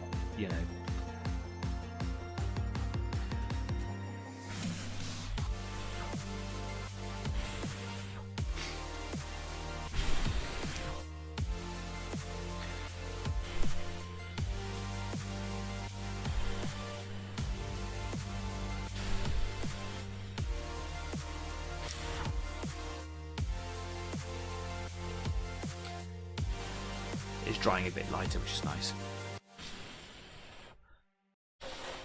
If you're like a super pro and you're looking at what I'm doing going like, dude, that is barbaric, just stop doing what you're doing, please tell me the ways. Like I'd love to see, like, or know how it's done so I could do it myself. But this is looking much grimier, much meaner. That's the right word, isn't it? I'm really liking the effects. It's a little bit glossy in some places because, well, it had a gloss paint underneath it for starters. But where the spirits are on it, they will sit there and be glossy until they evaporate totally. Sometimes the effects have a little bit of a glossiness to them. I'm hoping generally that the whole thing will just matte off a lot, and I'll come in with a very, very light layer of varnish when I'm ready for it to be finished. But that will be the finishing touch. So yeah, that'll be exciting when we get to that point. We are not far from it at all. What I think I might do this evening, just to have a little bit of a break from doing the weathering, is I'll carry on. I'll do the tracks and make sure that the tracks are all painted up, fully protected, because you can see where I've been handling it. It's been coming away. It's not been coming away for a long time because that has been protected since with varnish. But I'll paint up all the tracks, insides and out, and I'll do that on tonight's Easy 8 after party on Discord, where you can come and join me at the end of the night, or after the night. You know what I mean. Shut up. Don't judge me. Anyway, let's get away from here. It's fighting talk, you see. I've had a beer and I'm like, oh yeah. Anyway, I hope you guys have had a really productive evening painting whatever it is that you're painting, making whatever it is you're making, or just simply watching. If you're like Kez and you've been struggling trying to get like a base coat on, it can take a long time, especially if you're doing it by brush. So, you know, maybe consider an airbrush, maybe consider spray can, or if you know me and live near me, you can come over to my house and you can use the airbrush and get the colours on it as well. If you've been doing something this evening, I'd love to know about it, so take a photo of it if you're so inclined. Stick it up on Facebook, you can stick it up on Discord at the Easy 8 After Party as well. Thank you for the streams, as Table of Horrors. You're most welcome. Thank you for coming along. Thank you guys for being such a constant source of support for the show. This isn't just for you, it's also for me. It's a great way of carving out a couple of hours from our very busy lives, our busy week's work, and just general social lives, right? Sometimes we don't always get the time to do the childish thing, and in amidst all of our very grown-up lives, I try to live a grown-up life. It doesn't work out. So having this show is just as important for me as it is for you. It's a separate hobby, but the hobbies are so blended together now, and it is my privilege to make this show. I try to make it as professional as I possibly can, and where you seek improvements, let me know and I will do my very best to implement those where I can. I say where I can because sometimes it might mean monetary expenditure to be able to buy like the new flashy camera. Now, on that subject, someone suggested to me a little while ago, why don't you set up a Patreon?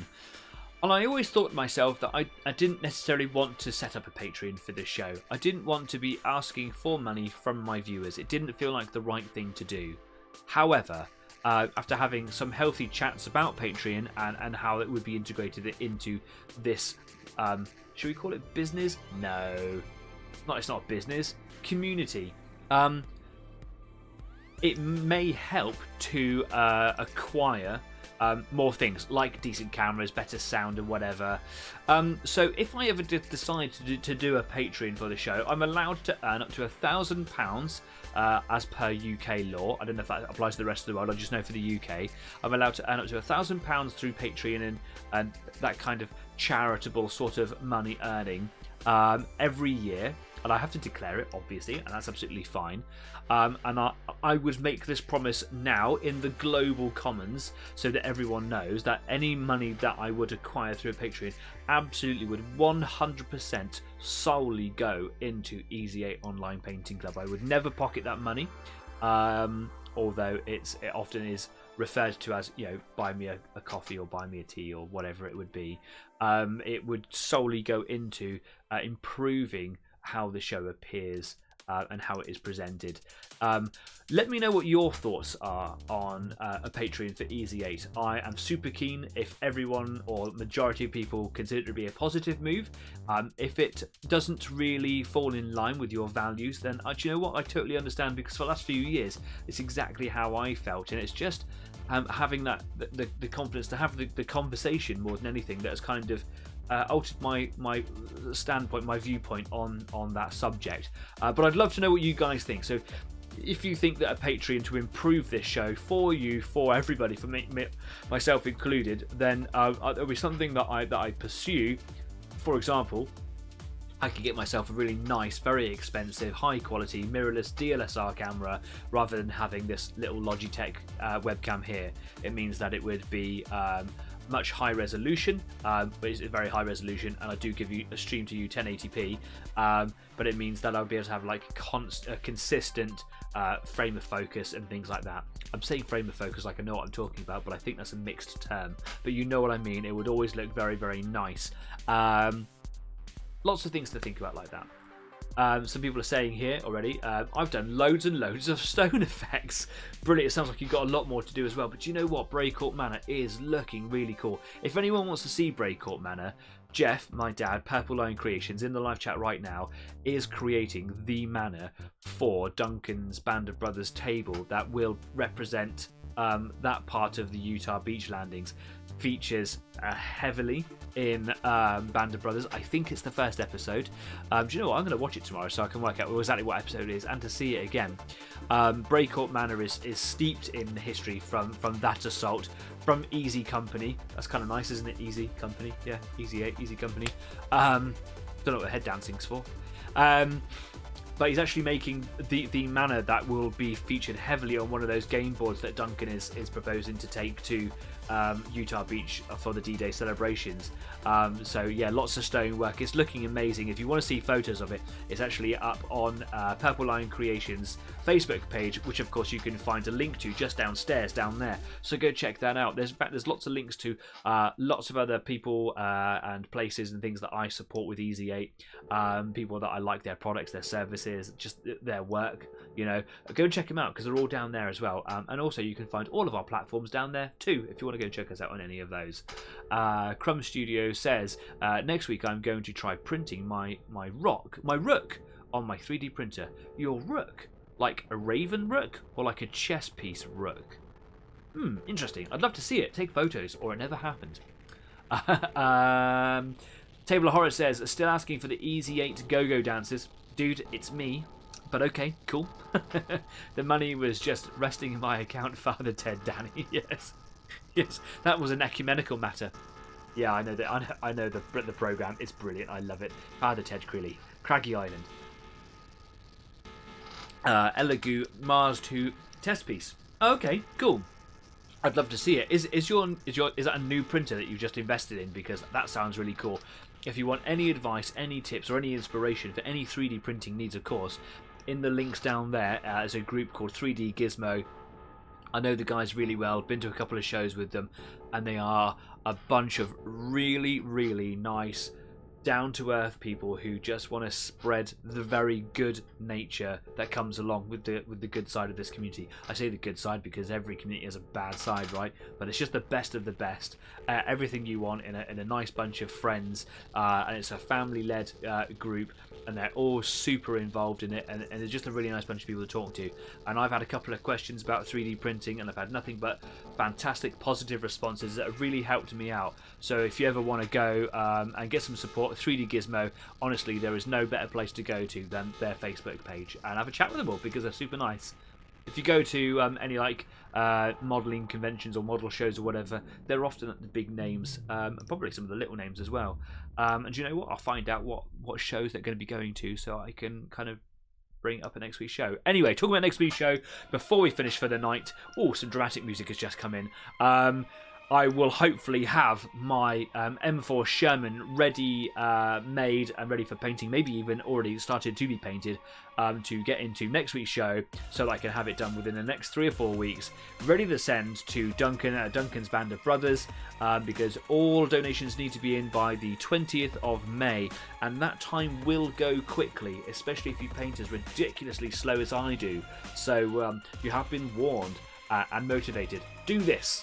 It'll be nice. Anyway, that's enough jibber jabber for now. It's been a wonderful Friday. Thank you so much for your company. Thank you ever so kindly for your constant wonderful support and the lovely friends that I have made here in the live chat and just generally across Easy 8. It's been a lovely time so far, looking to much more. Anyway, before I get too emotional, have yourselves a lovely Friday evening. Enjoy the rest of your weekend. Until next week, stay safe, be kind, and keep on painting, and I'll see you soon. Take care now. Bye-bye. I did it again, didn't I? I pushed the wrong button. Subscribe! See ya! Bye-bye! I try to be so professional.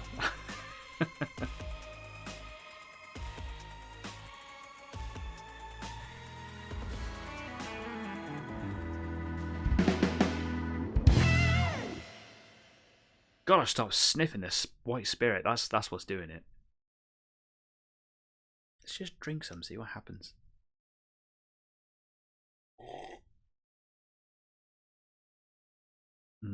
Cleansing.